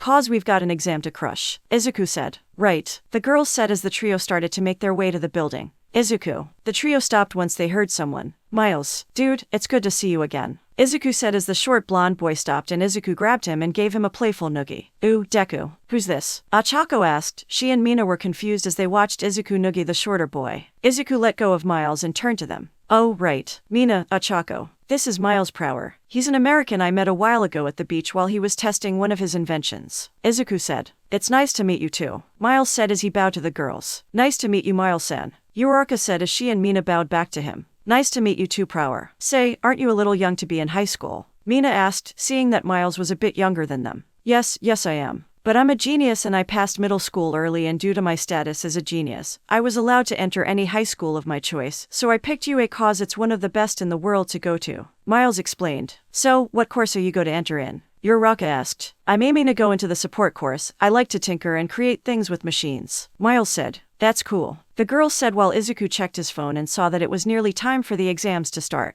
Okay guys, I think it's time to head inside cause if we don't, none of us will get in, Izuku said as the four now rushed into the building and headed to their designated exam areas to write their written exams. The written portion of the exam was difficult, but Izuku thought he aced it with some minutes to spare thanks to his intelligence and the studying he did during his 10-month training. Izuku, Ochako, Mina and the rest of the examines were in an auditorium while Miles was in another one for those who were going into the support course. Izuku sat down and waited for the explanation to begin, but unfortunately for him, he sat right next to his former childhood friend turned bully who was less than pleased from having to sit next to Izuku. As the lights turned on and saw a man walk on stage. He was a tall and slim man with long blonde hair, which he made it spike upwards in a huge tuft behind his head, and a small mustache. He had rectangular eyes with concentric greenish-yellow pupils, and he was smiling or grinning. He was wearing something that consists of a black jacket with a very tall collar, upturned and complete with studs, and matching black pants and knee-high boots. He was sporting tan shoulder pads and a red belt and elbow pads, all studded, and black fingerless gloves. He had something around his neck. It was a directional speaker, and he had a pair of headphones with the word Hage written on the headband, and a pair of orange-tinted shades. He was the voice hero, Present Mike. What's up, UA? Candidates, thanks for tuning into me, your school DJ. Come on, let me hear ya. Present Mike shouts out. Yeah, Izuku. Mina and Ochako yell while the rest was in complete silence. I hear some fans to the main show, Present Mike said, happy that some people were lively as he was. He pressed a button on his remote and the screen turned on. Let's talk about how this practical exam is gonna go down. Okay, are you ready? Present Mike asked with the trio whistling in response to his question. Okay, now, like your application said, today you rocking boys and girls with be in a 10-minute mock battle in a simulated suburban city. After I drop the mic here, you'll be escorted to your specified battle centers. Everything good? Present Mike said as Izuku, Mina, Ochako and Bakugou look at their exam and ID cards and saw that Izuku was going to be in Battle Center B while Bakugou was going to be at Battle Center and Mina was going to Battle Center D while Ochako was going to Center C. I see. So they spiting us up so we can't work together with friends, Bakugou said, figuring out the purpose for the different locations while looking at his and Izuku's ID cards. Izuku looked at Bakugou's exam ID, which Bakugou noticed and glared at him. Get your eyes off my card, Bakugou growled. But you looked at my first, dumbass. Izuku retaliated as Bakugou just snarled and turned away from him while his left heel started to tap onto the floor. Damn. I was looking forward into crushing you 3 pricks to the ground, Bakugou said, ignoring what Izuku said as he now realized that he couldn't crush Izuku during their mock battles due to the different locations. Okay. Check out your targets. There are 3 types of mock villains in every battle center. You'll earn points based on their level of difficulties, so you better choose wisely. Your goal is to rise your points by shredding these foes like in a mid-song guitar solo. But check it, make sure you keep things heroic. Attack other students as a UA. No, you dig. Present Mike said. Excuse me sir, but I have a question. One student said as he stood up and with his hand up. Hit me. Present Mike pointed to the student when a stoplight lit over him. This student was relatively tall and muscular with a wide frame. He had short dark blue hair, flattened neatly down and parted on the left of his head, a small patch completely shaved near the base of his head, and rather square eyes which matched the notably pointed shape of his jaw. He had a serious expression glasses on, while his uniform was something that looked like a private school, and he wore glasses. On the printout, you listed 4 types of villains, not 3. With all respect, if this is an error on UA material, it is shamefully. We are students who expect the best from Japan's best school. A mistake like this won't do. And you, with the green unkempt hair and with the dyed blue highlights. This student pointed to Izuku, who looked a bit surprised from being called out. Yeah, you've been muttering and tapping your foot onto the ground at a fast pace this whole time, and the dyed parts of your hair is not one that a student should have. It makes you look like a delinquent. If you can't take this serious, then I suggest that you leave. The student said as Izuku just narrowed his eyes at him. And where's the problem in that? I was tapping my foot cause I don't like sitting still for too long, and my muttering helps me think for a plan at a fast pace. That's how it's been for me ever since I was 5, and the same goes for my blue highlights in my hair. They're natural, not dyed. They've been that way for a long time just after my quirk appeared. You say my tapping and muttering is distracting and annoying. Well, I don't say anyone else complaining. If my hobbits are distracting you, then you're not meant to be a hero if you're easily distracted by the tiniest thing, Izuku said as the student started to laugh at the blue-haired kid who sat back down, embarrassed that Izuku roasted him. Alright chill listeners. Examine number 7111.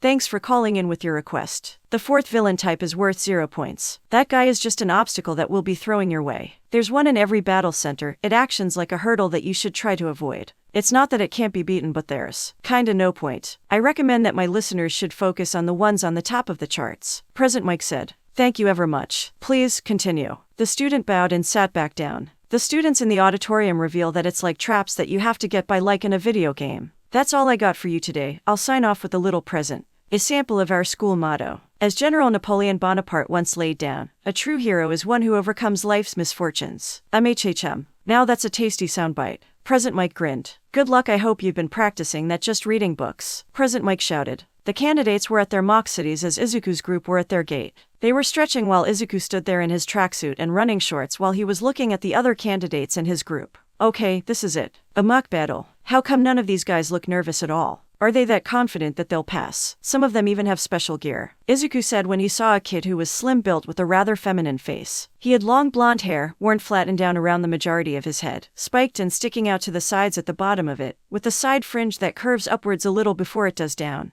He had notably long eyelashes. He had a simple yet convenient belt around his stomach. Izuku continued to look around until he spotted a girl in the crowd at the front of the gate as she was taking short breaths, and was shaking a bit. She's stressed, Izuku thought. Maybe I should go and help her, Izuku thought. He started to walk to her when a hand grabbed his shoulder.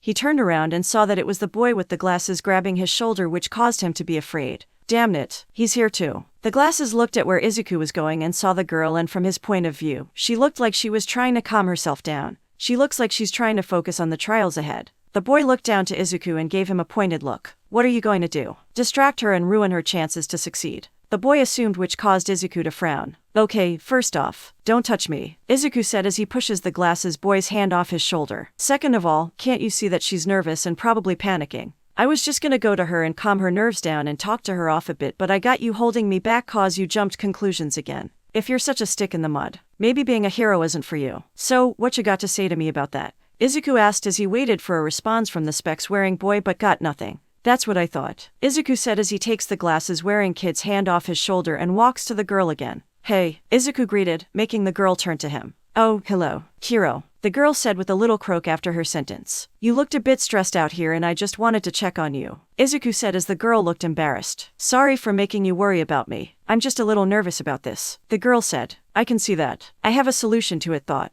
Just in a deep breath and hold it for 10 seconds and exhale slowly. Repeat that a few times and it should help you, Izuku said with the girl nodding her head. She took in a deep breath and held it of 10 seconds right before she let it out. She did this. Thanks. The girl thanked Izuku, who just smiled. No problem. It's the least I could do. Go. Everyone looked up and saw President Mike was looking down onto them from his pillar. What are you all standing around for? There are no countdowns in a real battle. Get going. I mean, that green-haired kid with the blue highlights is already in there and is racking up points. So move it. Mike yells as everyone turns to where Izuku was standing but only found a faint dust trail leading into the mock city, and them hearing a few explosions in the distance told them that Izuku was already in the lead. They all rushed in the city in a panic in hopes that there were still robots for them. Once they had entered the city, they begun to search for a robot to destroy and earn points, but to their surprise, they saw robots but most of them were destroyed as most were smashed into pieces while some had a hole going through its chest. What the hell happened here? One of the examines asked as she saw the destruction that was in front of her. Seeing that most of the robots were destroyed and that time was not on their side, the hopefuls spilled up and went on their way in search of their targets. Unknown room. Clearly the examines have no idea how many villains are present or their locations. They have limited time, must cover a vast area, and hunt down every last target. A judge commented as he and the rest for the teachers and judges were watching the exam location on a display screen. Some use information gathering abilities to plan out strategies. A teacher commented as a picture for a kid with tentacles was on a building as he looked on with one of the tentacles gaining an eye on the end of it. While others rely on their speed to pull ahead of their peers, another teacher said, but this one said female as an image of the glasses wearing kid ran and skid on the ground before he kicked one of the robots as tail piles on his calves were shooting out exhaust smoke. Of course, remaining calm under pressure can be a huge advantage. Another judge said as a blonde feminine-looking boy with the belt strapped around his stomach area appeared as he looked right at the camera. As pure power and combat ability. The last one was another teacher, but this one had a Western accent, said as Bakugou appeared while he was panting and grinned like a crazed maniac with the robot smoking. The most successful students use a combination of all those tactics. They're the ones who rack up the highest scores. A bear mouse dog whatever it was said as it was looking at two screens at once. One showed Mina was barefoot and was currently skating down the street in her battle city with the use of her acid, and was throwing on acid to the robots, and making them melt away. Another one was showing Ochako, who was running in between a group of robots and touching them with her fingers, which made them float right before she pressed her fingertips together, and caused them to fall back to the ground and get damage enough for her to earn points. True, and what's that kid doing up there? One of the teachers asked, seeing something on one of the monitors which made the rest look at who was he looking at, and saw Izuku, who was on top of one of the buildings and was laying there on his back as he watched the sky with no care of the world, as he looked like he was saying something but they couldn't hear what he was saying. Who is that and what's his current score? The female teacher asked as Mike pulled out a tablet which was recording the examinee's score live. He scrolled through the tablet until he found Izuku's info. His name is Izuku Ogilvy Midoriya. His current score is 65 villain points and he got them in under 2 minutes. Mike yells as he read the current recordings of Izuku's score, which made everyone else's eyes open wide at the news of Izuku's current score and how long it took him to get them. What? How? The exam just started. Pull up the footage on one Izuku Ogilvy Midoriya when his exam started.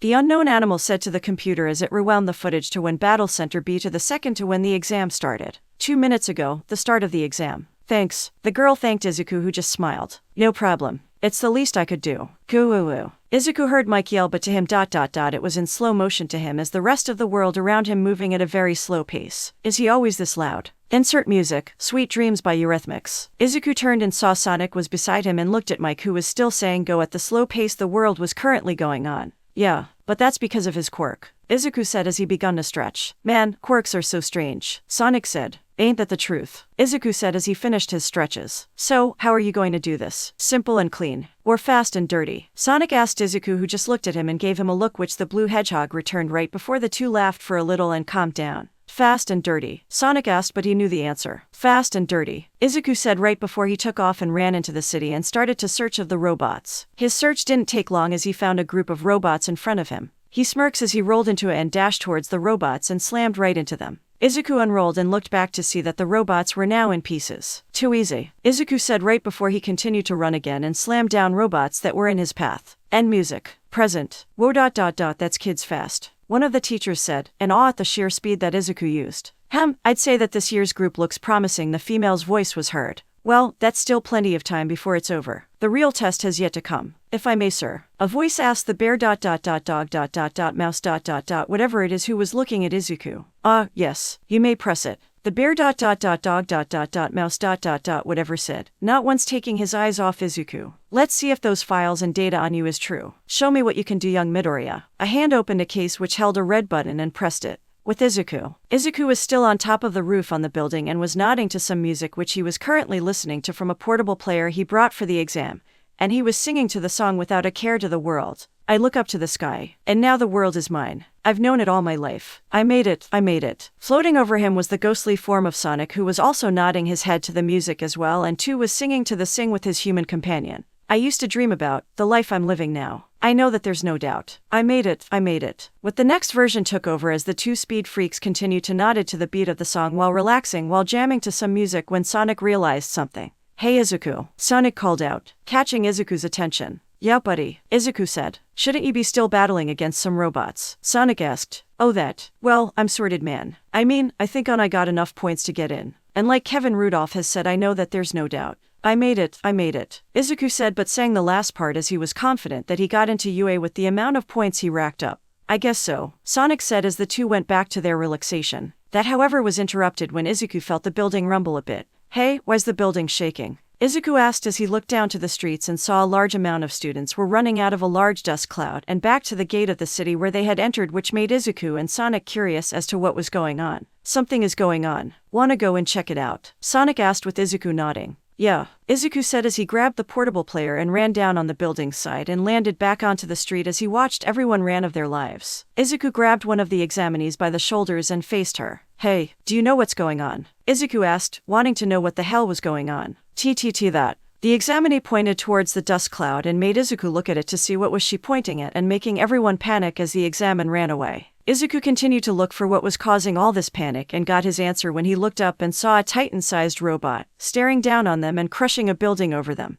W.O. Izuku utters out, surprised at the sheer size of the robot that was in front of him. Present Mike stretched his hand in the air and held 2 fingers out. Less than 2 minutes remaining. He announced, guess it's time of me to go. Izuku thought as he turned around and was about to run back to the wen. Help. He stopped himself as he heard a very familiar voice yell out. He turned around and saw the frog-like girl were trapped under debris while trying to get out of the debris with her tongue as her hands were trapped under the debris. The robot then looked over the street and shot out red laser that were hitting the students who were unaware for them. Unknown room. Is that support to happen? The female teacher asked. No, it's not. Nezu, there's a girl trapped under those debris and the robot is about to stomp on her. And why is it shooting red dots at the retreating students? Another judge asked, making everyone look at the monitors and see that the zero-pointer was shooting red dots at multiple students and was aiming missiles at them. It's targeting them. The Chima yelled, seeing what was going on as it reached of a radio on the control panel and called someone on it. Power loader. The zero-pointer is targeting the students. It's not support to do that. Shut it down. The Chima yelled into the radio, waiting of the other side to respond to him, and he got one, but not the one he was looking for. The button is not working. I can't stop it.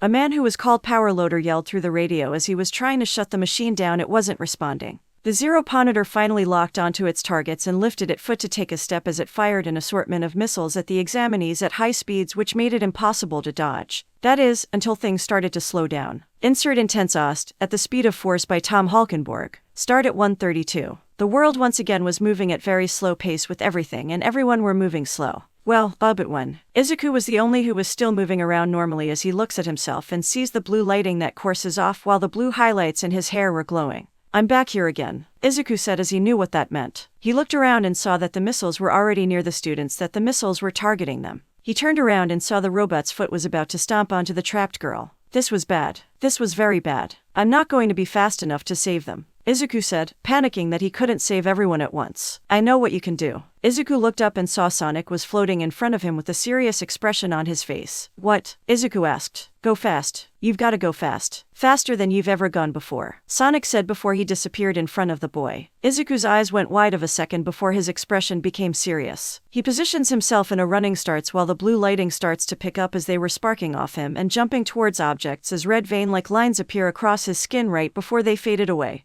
and green lighting appear, and started to surge with the blue lighting. Izuku opened his eyes and revealed that his irises were glowing blue with a hint of emerald green in them. Izuku took off, leaving a mini crater from his set off as he ran towards the kids who were targeted by the robot. He reached them one by one and either moved them out of the way of the missile or redirected the missile to miss them but hit something else, like another building or each other. He then took the kids and then placed them with the rest of the examinees one by one. Izuku then ran towards the trapped girl. He made it right as the foot started to lower itself back to the ground.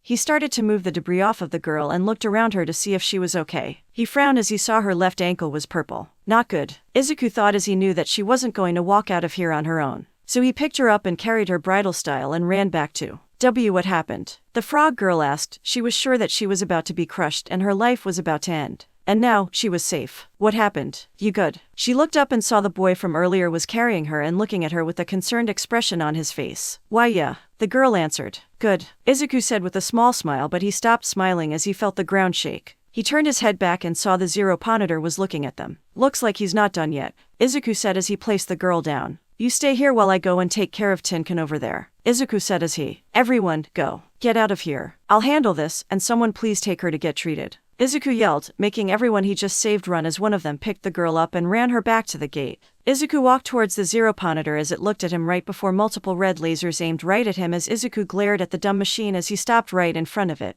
The boy just went down to his hands and knees and got into a running position, ready and waiting for the machine to make the first move. He didn't have to wait long as the machine made its move and fired the missiles at him. Izuku charged forward to the machine as he evaded the missiles and started to ascend up a wall. He stops on it for a moment right before he jumped and rolled into it and attacks the robot as he crashes onto it, and bounce off it and land onto another wall, and launching off the wall again and attack the robot. He does this again, and again, and again as he ricochets off it and off the walls in a blue and green haze which continued to do so as he gained more speed which damaged the robot even more than ever. Eventually, Izuku landed back onto the street and slides back to his started position, looked back to the robot, and smirked at it. Game over, Izuku said as he rolls into it again and starts to rev himself, which let out a noise that sounded like a buzzsaw. Spin-smash. Izuku yelled as he hurls himself towards the nose of the robot and completely wrecks it and unknowingly lets out a massive blue pulse. The blue pulse spread through to the other battle centers and into the city with every electronic items like TVs, computers, phones, the trains, cars etc. to shut off and spread across Japan and into outer space with the satellite shutting off. The Zero Pointer stood absolutely still for a few moments right before it started to fall backwards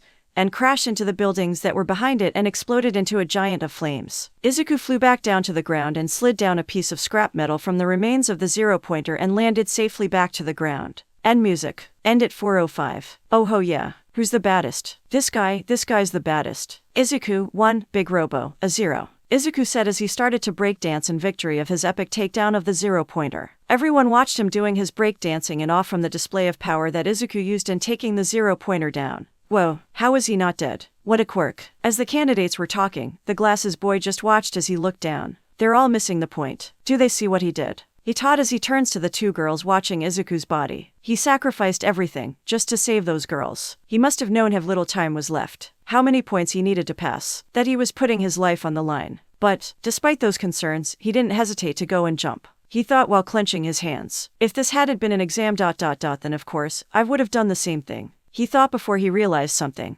Wait ... the exam. The judges, they saw that. He started to think on this theory he now had. Back in the unknown room, the teachers and judges' jaws were on the ground after seeing the last image of the battle between Izuku and the Zero Pointer right before the blue pulse shut down their systems. The speed and power behind that attack was more than enough to utterly destroy the Zero Pointer, but to also knock out their power was something else. Holy crap. He knocked out everything with just one big hit. My god. Again, holy crap. The bear ... dog ...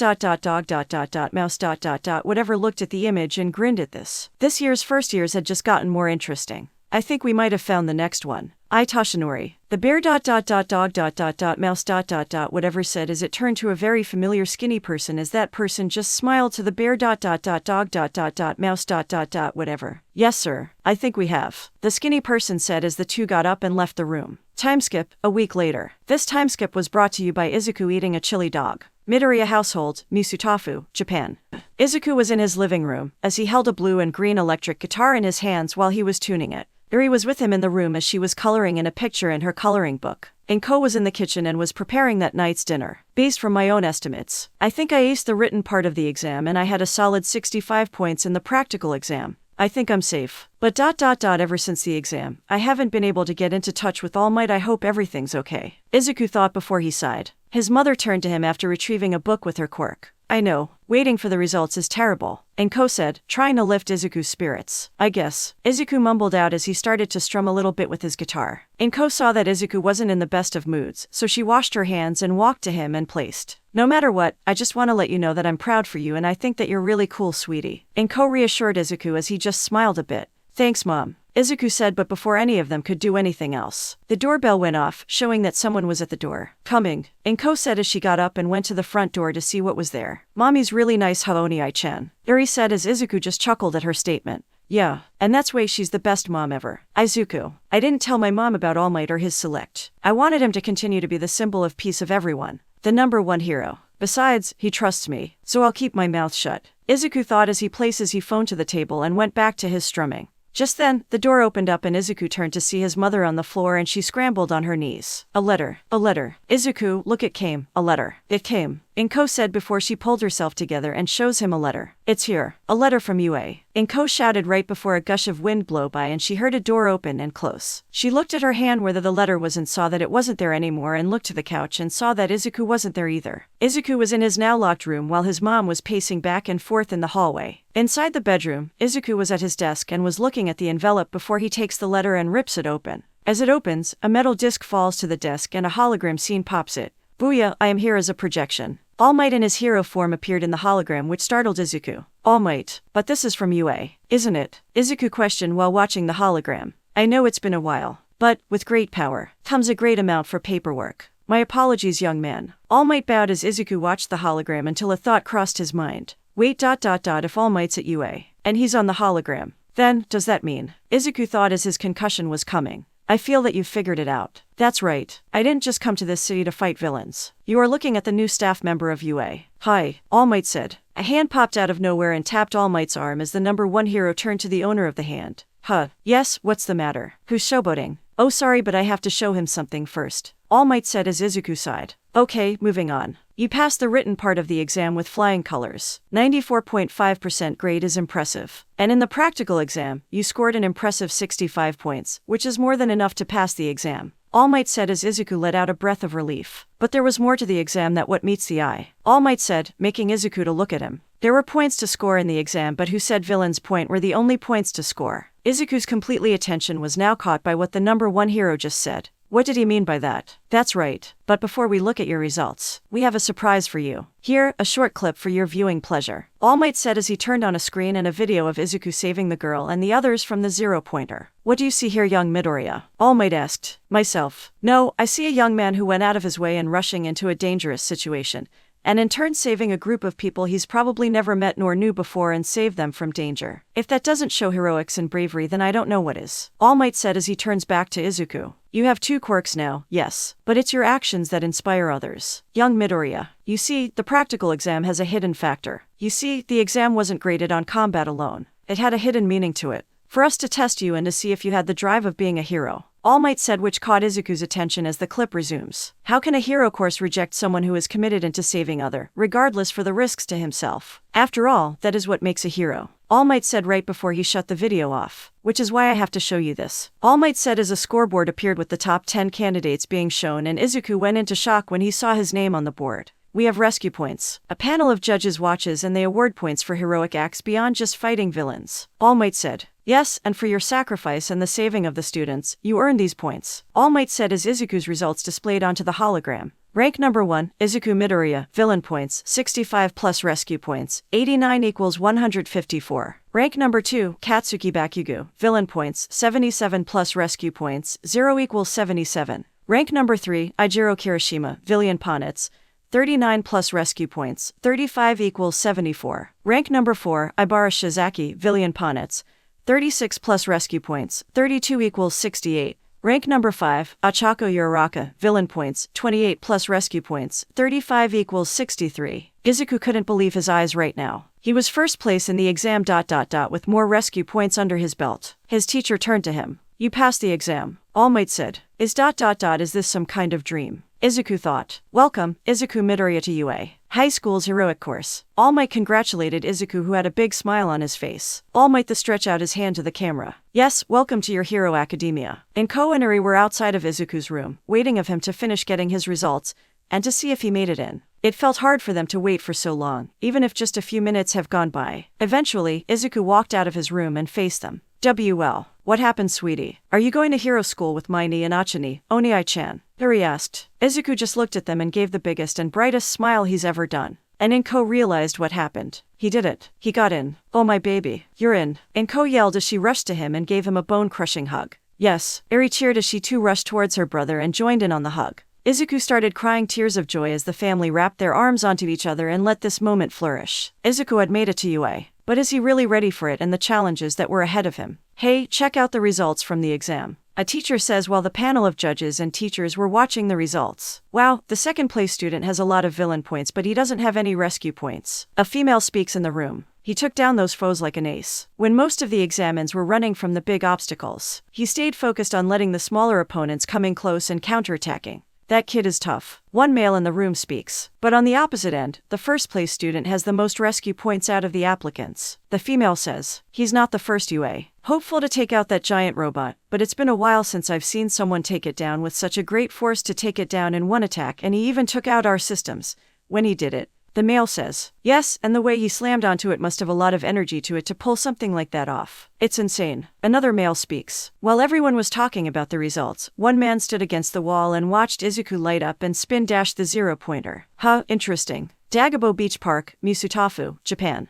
All Might was standing on the sandy shores of Dagobah Beach as the waves crash. He was admiring the work of his student. He still couldn't believe the work his student, a speedy kid with nothing, cleaned the whole beach in 10 months and still participate in an exam on the same day he finished. While watching the ocean, he heard rushing footsteps behind him. He turns and sees Izuku Midoriya running toward him. "Hi, All Might," Izuku shouted as he skids to a halt, which also caused Toshi to spit out a lot of blood from his mouth. "Gah, too loud, kid," Toshi says as the blood stops gushing out. "All Might's here." "No way, where?" All Might and Izuku look around and see a couple on the pier at the beach, clearly on a date as they look around at the number one hero when they heard Izuku shouting, "Way go on blowing my cover. Quick, say that it was a mistake." Toshi whispers to Izuku, who realizes his mistake. "Right, I was just kidding. Nothing to see here." "Sorry," Izuku shouts to the couple on the pier. "Man, that's lame. I wanted an autograph." The couple was displeased from the mistake, Izuku says as they resume their date. Toshi and Izuku sigh in relief that the couple bait the lie and high-five each other. "Congrats on getting in." Toshi congratulating Izuku on his acceptance to UA. "I couldn't have done it without your help." Izuku replies, "Oh, by the way, I didn't tell everyone at UA that I was training you. Only the important people know about you." All Might says, which confuses Izuku. "Really?" Izuku asks with Toshi nodding. "I wasn't one of the judges nor I didn't pull any strings to help you get in. You did that on your own." All Might compliment Izuku, who bowed and sighed in utter relief and happiness. "Wow, thanks for telling me that. I'm really glad you did that." Izuku says before he remembered something important. "Oh yeah, I was really surprised to hear that you were going to be a teacher at UA. I was wondering what brought you here since your agency, Might Tower, is in Minato, Tokyo, and everyone knows." Getting creepy. Izuku was cut off when Toshi stopped him from going full fanboy mode. "But yeah, I'm going to teach there this year. The school didn't want me to tell anyone about it until they made an official announcement. The two of us meeting was just great timing. Originally, I came here to find someone who has an amazing quirk. Someone who could hold a candle well from each other. Our meeting was just the universe making things easier for both of us." Toshi says as Izuku remembers a few words Toshi says to him on the day they met.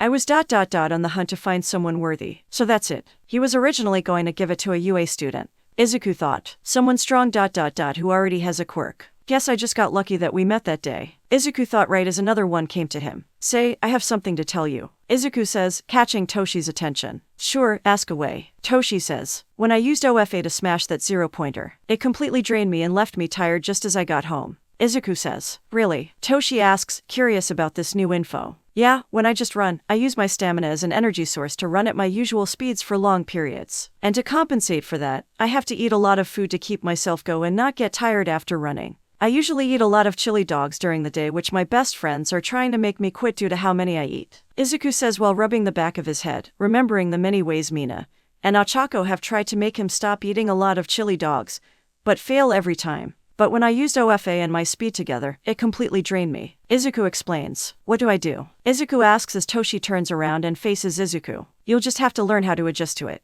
Hoping to master it right away is like asking a baby to run a marathon. You still have to go through the process of learning how to walk. I thought you'll know from your experiences from your quirk." All Might says, "Yeah, wait, you knew that the backlash was going to happen." Izuku yells in confusion as he realized the truth. Well, we're on a time limit and I wasn't too sure how it'll affect your quirk and body when they're both working together. But it turned out alright. And, now you know what you're dealing with. All Might explains while giving Izuku a thumbs up. He then bends down. Right now, your quirk is either all or nothing. One day, you'll learn how to control your output and how to apply it on how much power you're using. All Might says while picking up 2 spray cans on the sand. I just need to learn to control it and learn to adjust to the drain. Izuku says, realizing the words his teacher was saying. That's right. You're overflowing with energy, but I suspect that you'll adapt to OFA and use it in. All Might says as Izuku looked at him. Really? Yes, but over time. Your body will handle it better. Toshi says as he crushes the cans in his transformed hand as he turned into his hero form. Then it's yours to command. All Might says while Izuku looked at him in awe before getting serious. Hey look, it is All Might. No way. Where'd he come from? The same couple that was there on their date saw All Might in hero form as the number 1 hero started to sweat from his mistake. Right, now we run. All Might says as he runs away from the excited couple. Why yes, sir. Izuku says as he runs and catches up with him and the two run side to side down the sand. As the two ran, All Might looks over to Izuku and started thinking.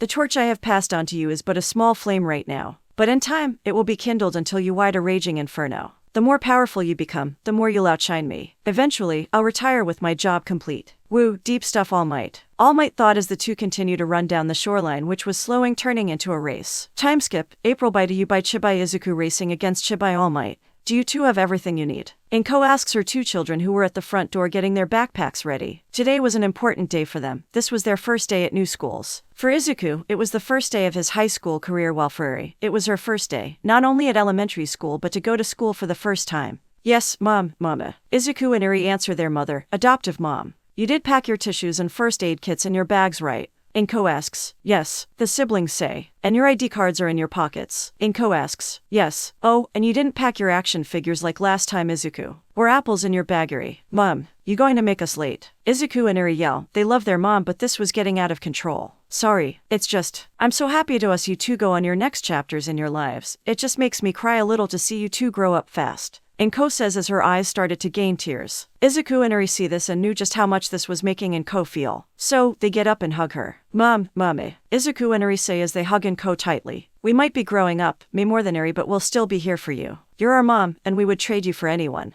Izuku says with Eri nodding along. Inko wipes her tears and hugs the siblings back with the trio staying in this hug for a few moments right before breaking the hug. Inko notices something wrong. Aren't Mina and Ochako going to meet you here? Inko asks Izuku. They are usually at their front door every day waiting to walk to school with Izuku. Nope, they said that they'll meet me at campus. They wanted to get a look around UA before meeting up at class. Izuku explains with him and Eri finally finishing preparing them backpacks and placing them on their backs. Well, we're off. Izuku say as Eri hopped into his backpack. Have a wonderful day, my babies. Inko yells to her son and adopted daughter. Bye, Mom, Mommy. The two adoptive siblings say as they leave the house, ready to start a new chapter in their young lives. With Izuku. After dropping Eri off at an elementary school that was near UA, Izuku used his quirk and ran to school instead of going back on the train since that would have made him late on his first day. It didn't take too long for him to arrive at his new school, the school that he's been dreaming of since ever, Union Academy, or simply known as UA. The acceptance rate at UA for the year was as low as it always was, 1 in 300 to be accurate. 4 people already got into the heroic course through recommendations, with Momo being one as she told him on the day they met,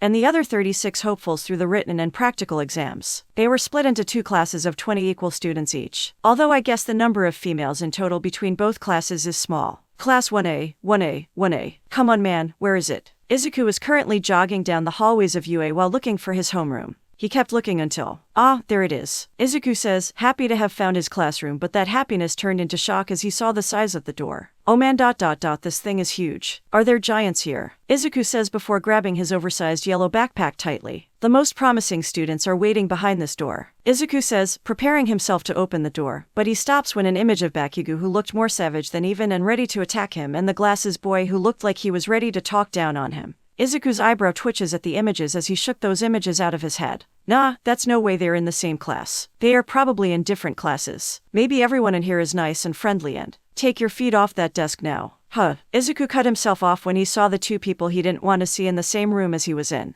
It's the first day and already you're disrespecting this academy by placing your feet on school property, you hooligan. Glasses boy says as Bakugou snorted at him. You're kidding me, right? Your old school put a stick up your ass or you were born with it. Bakugou says as Izuku watches the 2 argue. Just my luck. Izuku thought while his eyebrow twitched once more as he was hearing the blue-haired glasses boy was speechless, until he made up his mind. Let's start over. I am Tenya Ada from the Sumi Academy. The now-named Ada introduces himself to Bakugou in a diplomatic way. Sumi-ha, so you must think that you're better than me. I'm gonna have fun kicking your ass. Bakugou relies upon, thinking that Ada had challenged him. You would threaten me. Your classmate. Are you sure you're in the right place? Ada asks, taken back from the threat Bakugou gave out. Idiots, Izuku thought. Midori, divided by Deku-kun. Izuku turns to see who was calling him and sees Mina and Ochako were running towards him. Acha-chan, Mina-chan. Izuku greets his besties but stops as he sees a bunch of leaves inside their hair as they finally reach him. Why are there leaves in your hair? Izuku asks as Mina glares at Ochako, who turned away while playing with her index fingers. We were just walking around the campus and looking around it until someone grabbed my arm and dragged me in the bushes around the school. Mina says as she brushes the leaves out of her hair. I already said I'm sorry. I told you I thought I saw something in the bushes. Ochako apologizes while Mina continued to brush the leaves out of her messy hair. Yeah,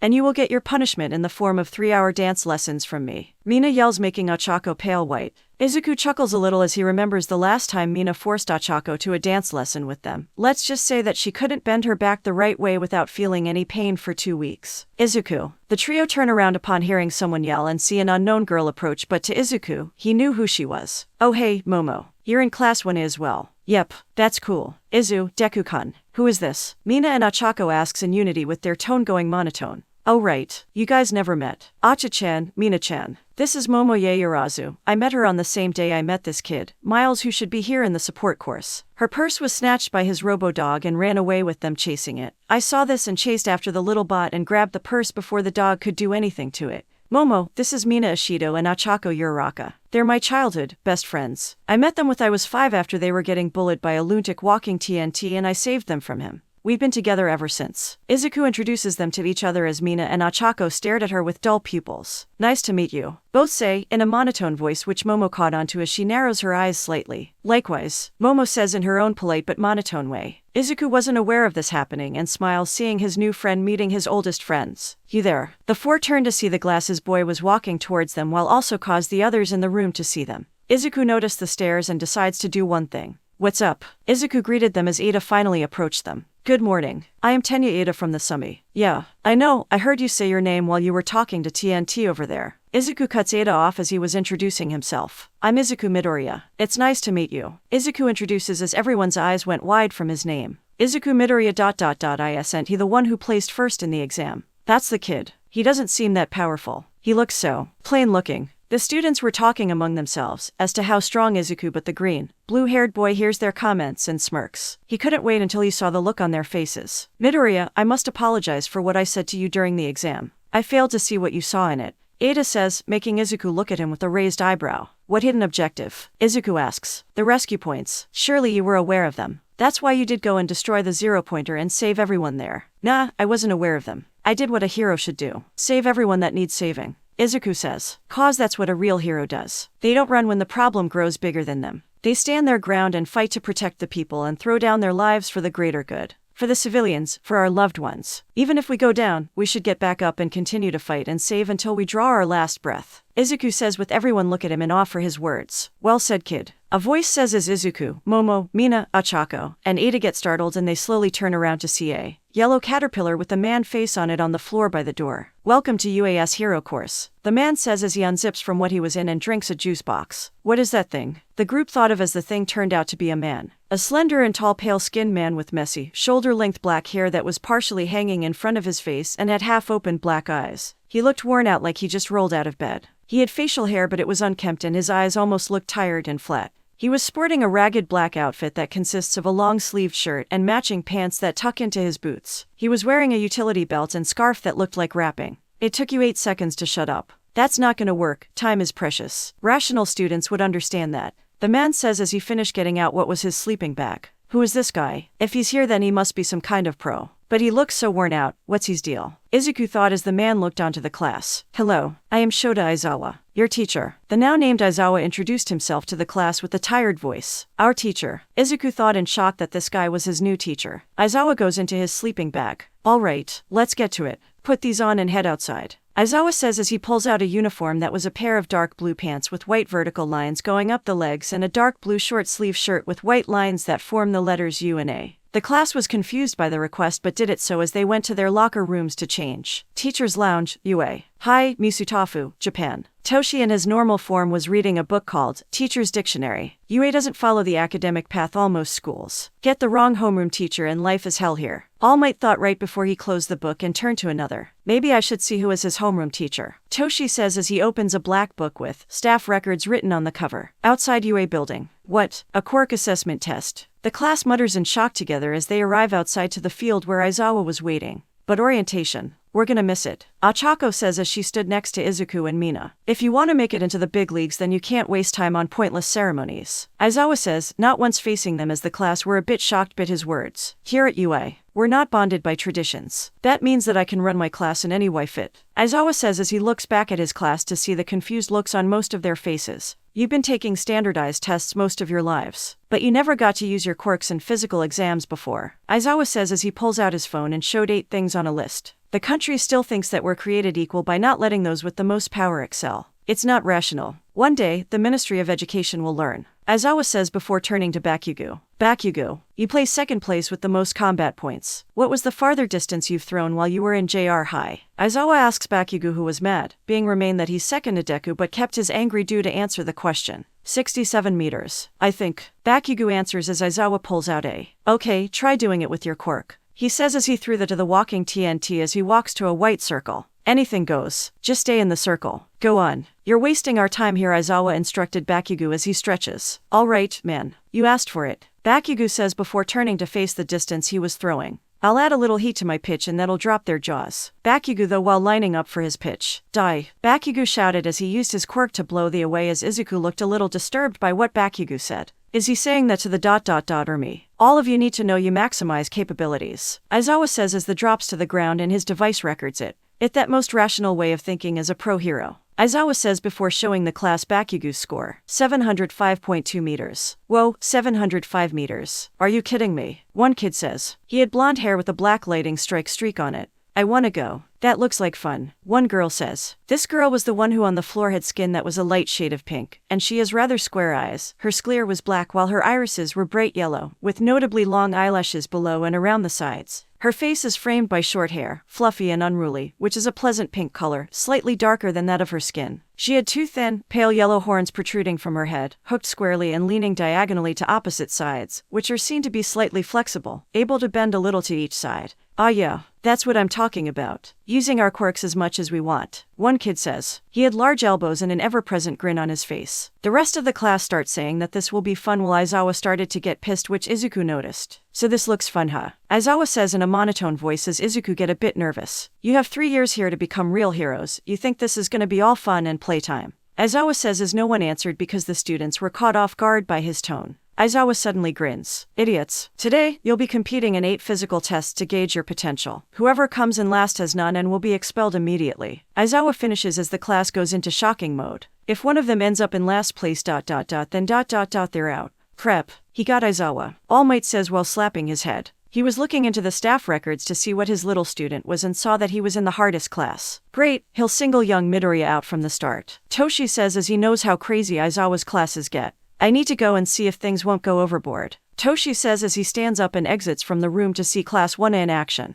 Immediate expulsion. Point 8 tests. Oh, crap, not good. Izuku thought. Right now, I can only use OFA at either 5-10% to be safe or go all out and break something as All Might said to me. Plus, I still haven't figured out how to factor it in with my speed yet. Izuku thought. As I said, I get to decide how I run this class. Izuku looks at his teacher to see that he lifted his hair and showed a crazed look. Understand. If you got a problem with it, you can head home right now. Aizawa says as the students looked nervous, ready, confident, or scared. Izuku looked at Aizawa before he got a determined grin on his face. You can't send one of us home. We just got here. Even if it wasn't the first day. It's not fair. Izuku turned to see what he assumed was an invisible girl speaking due to the voice he heard, and the floating clothes were giving away her figure as she spoke her mind to Aizawa. Oh, and you think natural disasters are. Aizawa shot back, causing the students to be quiet. Or power-hungry villains. Or catastrophic accidents that wipe out cities. No, the world is full of unfairness. It's a hero's job to combat that unfairness. If you want to be a pro, then you're gonna have to push yourself to the point. For the next 3 years, UA will throw one hardship at you one after the other. So, go beyond. Plus Ultra Style. Show what you can do. Aizawa says as Ida takes out his water bottle and drinks from it while thinking.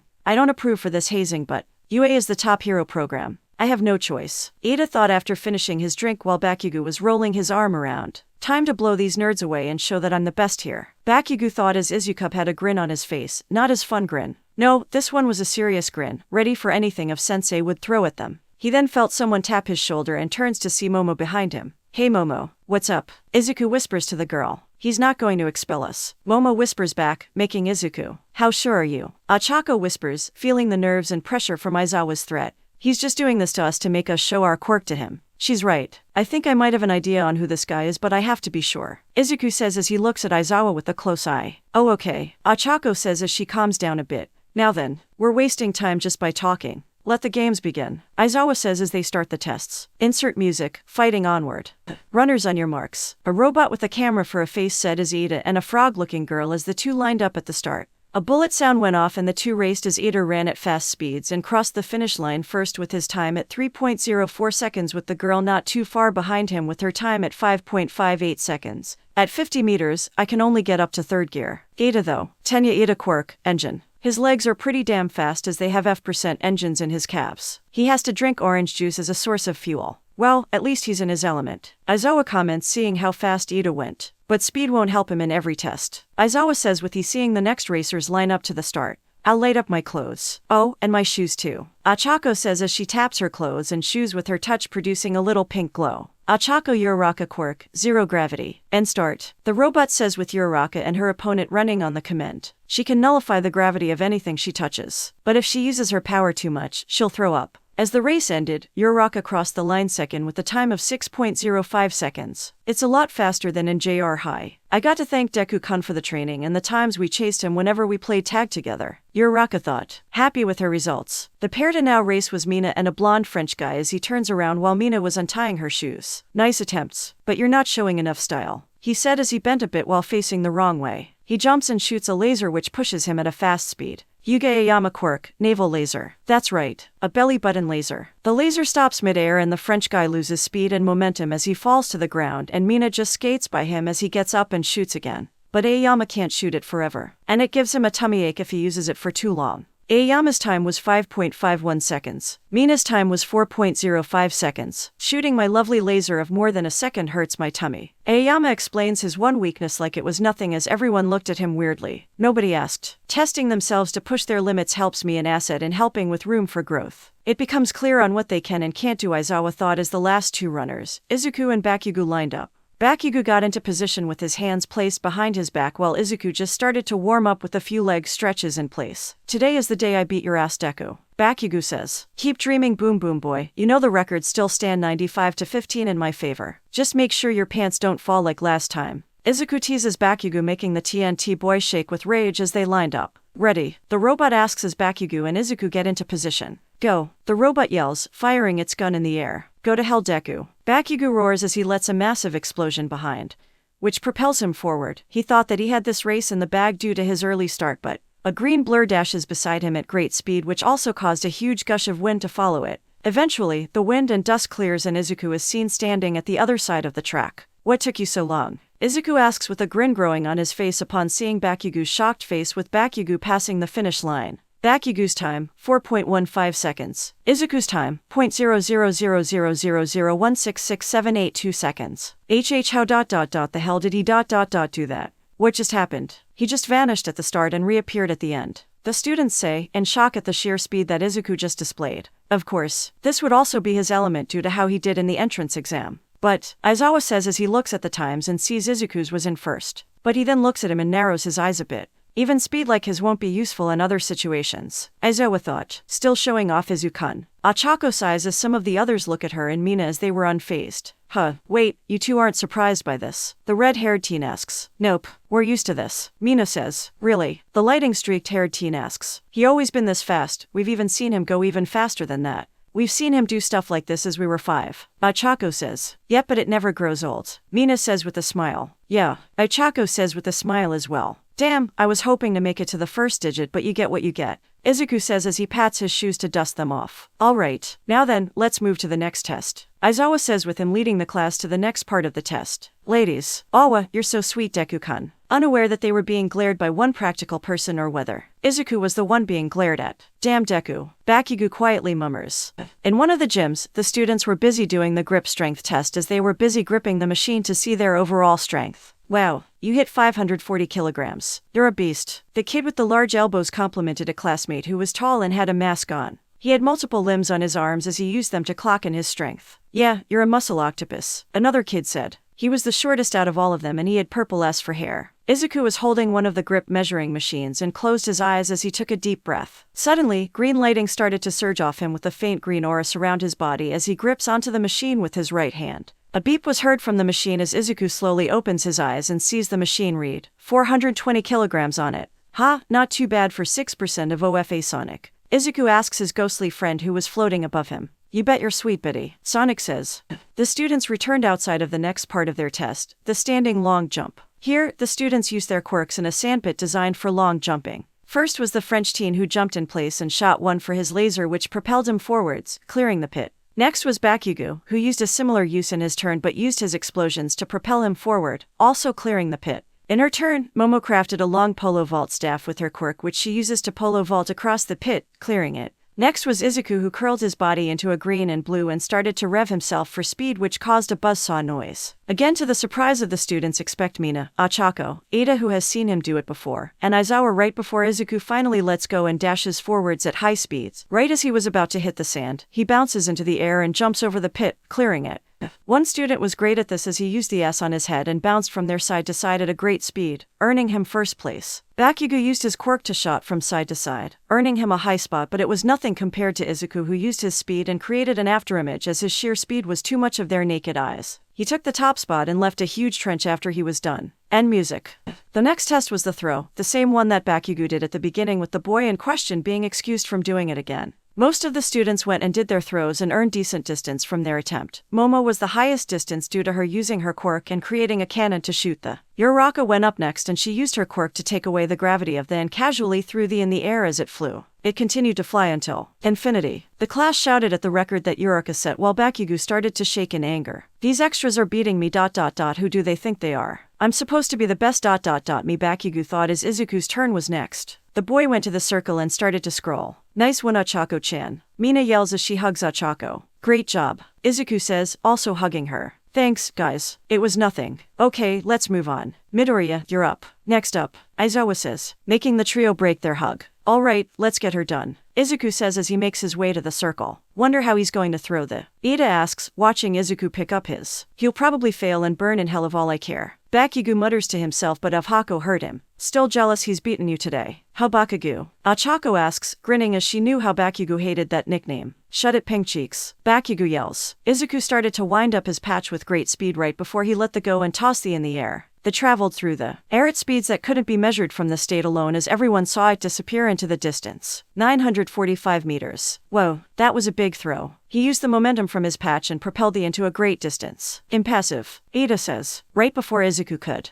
go back to the others. He dodges a white sheet of wrapping from Aizawa who was glaring at him. Why'd you do that? Izuku asks but Aizawa continues to glare at him. You're holding back. Stop that. Aizawa says, making everyone stop talking and look at them. How can you tell? Izuku asks. Because I can see it. Aizawa says at Izuku. Here, we expect our students to go full out here and you and one more student here aren't going full out. Well, I could go to him. I know his father would roast my ass. You, on the other hand, think this is a game. People's lives are not something to play with. They are precious things that we must take care of. If you are not serious about that, then I suggest you leave here now. Aizawa says as his glare intensives. Izuku saw the glare and knew that Aizawa wasn't in the mood for fun and games, so he decided to spill the tea a bit. Eraserhead. Quirk, erasure. You can cancel out any emitter quirk with just your stare but your eyes glow red, and they're yellow in the manga when you use your quirk. You have googles to not give away your quirk to your opponents. Izuku explains, much to the surprise for Aizawa. Oh, so you know my name and quirk. I'm passive, most people don't know me due to my hatred for attention.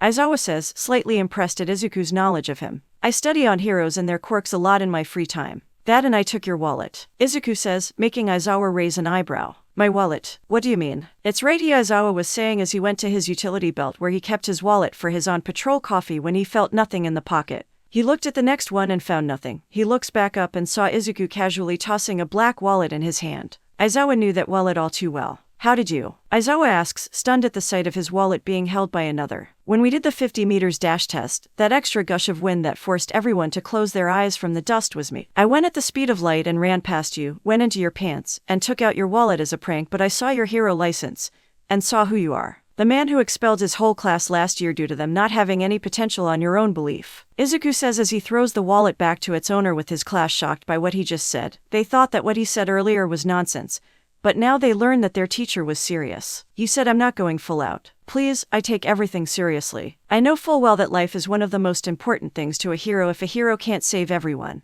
then they've failed. But they continue to go out there, protecting and saving those in need so that they don't fail again. We came here so we all could be pro-heroes, me included. I'm always the first guy to train on myself and my quirk, and I'm always the last guy out. If you think I'm here to play around, then FCK anyone that thinks Izuku Midoriya is a playable hero. Izuku says with everyone's eye wide as Izuku just cursed their teacher. Aizawa looked at Izuku and could see a fire in his eyes that he wanted out of him. Good. Just use everything you have in your next throw, Aizawa says as he tosses another to Izuku. So, you want me to go all out? Izuku asks. Yes, and I can do anything I can to throw but I have to stay inside this circle. Izuku asks again. Yes, do it now or else problem child, Aizawa says as Izuku raised an eyebrow on what he said. Problem child, Izuku thought but ignores it for now. Okay, but you guys might want to step back from this, Izuku says, making Aizawa and some of the others raise an eyebrow while Mina and Ochako listen to him and back up from him. Why? Aizawa asks. Cause things might get crazy from what I'm about to do, Izuku says. Everyone looks at him for a bit, moving a bit of distance away from him. Izuku looks down to the circle and sees the size of it. It was just enough of what he was about to do. He crouches down into a running stance as blue lighting started to surge off and around him. You're planning on doing that move, aren't you? Sonic asks, appearing next to the boy. Yep, but you do realize that you've never practiced it before after I told you about it. Sonic says, true, but I have no choice here. Izuku thought. Okay, but how will you stop yourself after you somehow throw the... Sonic asks, we'll see that when I face it.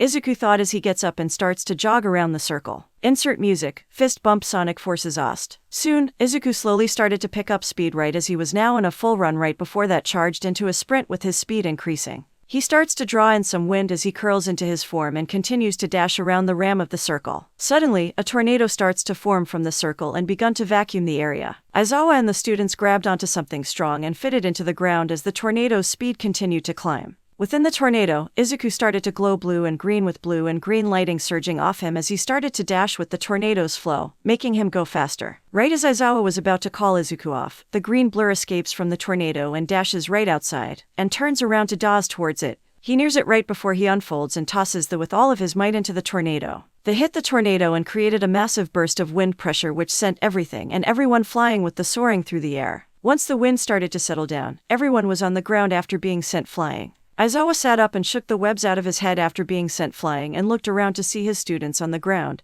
and the field partly damaged. He then heard a beep from his phone and looked at it to see what was on it as his eyes went wide at what he saw. 2854 meters. So, teach. Aizawa looked up from his phone and saw Izuku was looking at him while grinning as he held a fist in the air with one of his fingers was broken. Did I pass or what? Izuku asks. This kid, Aizawa says with a crazed grin on his face.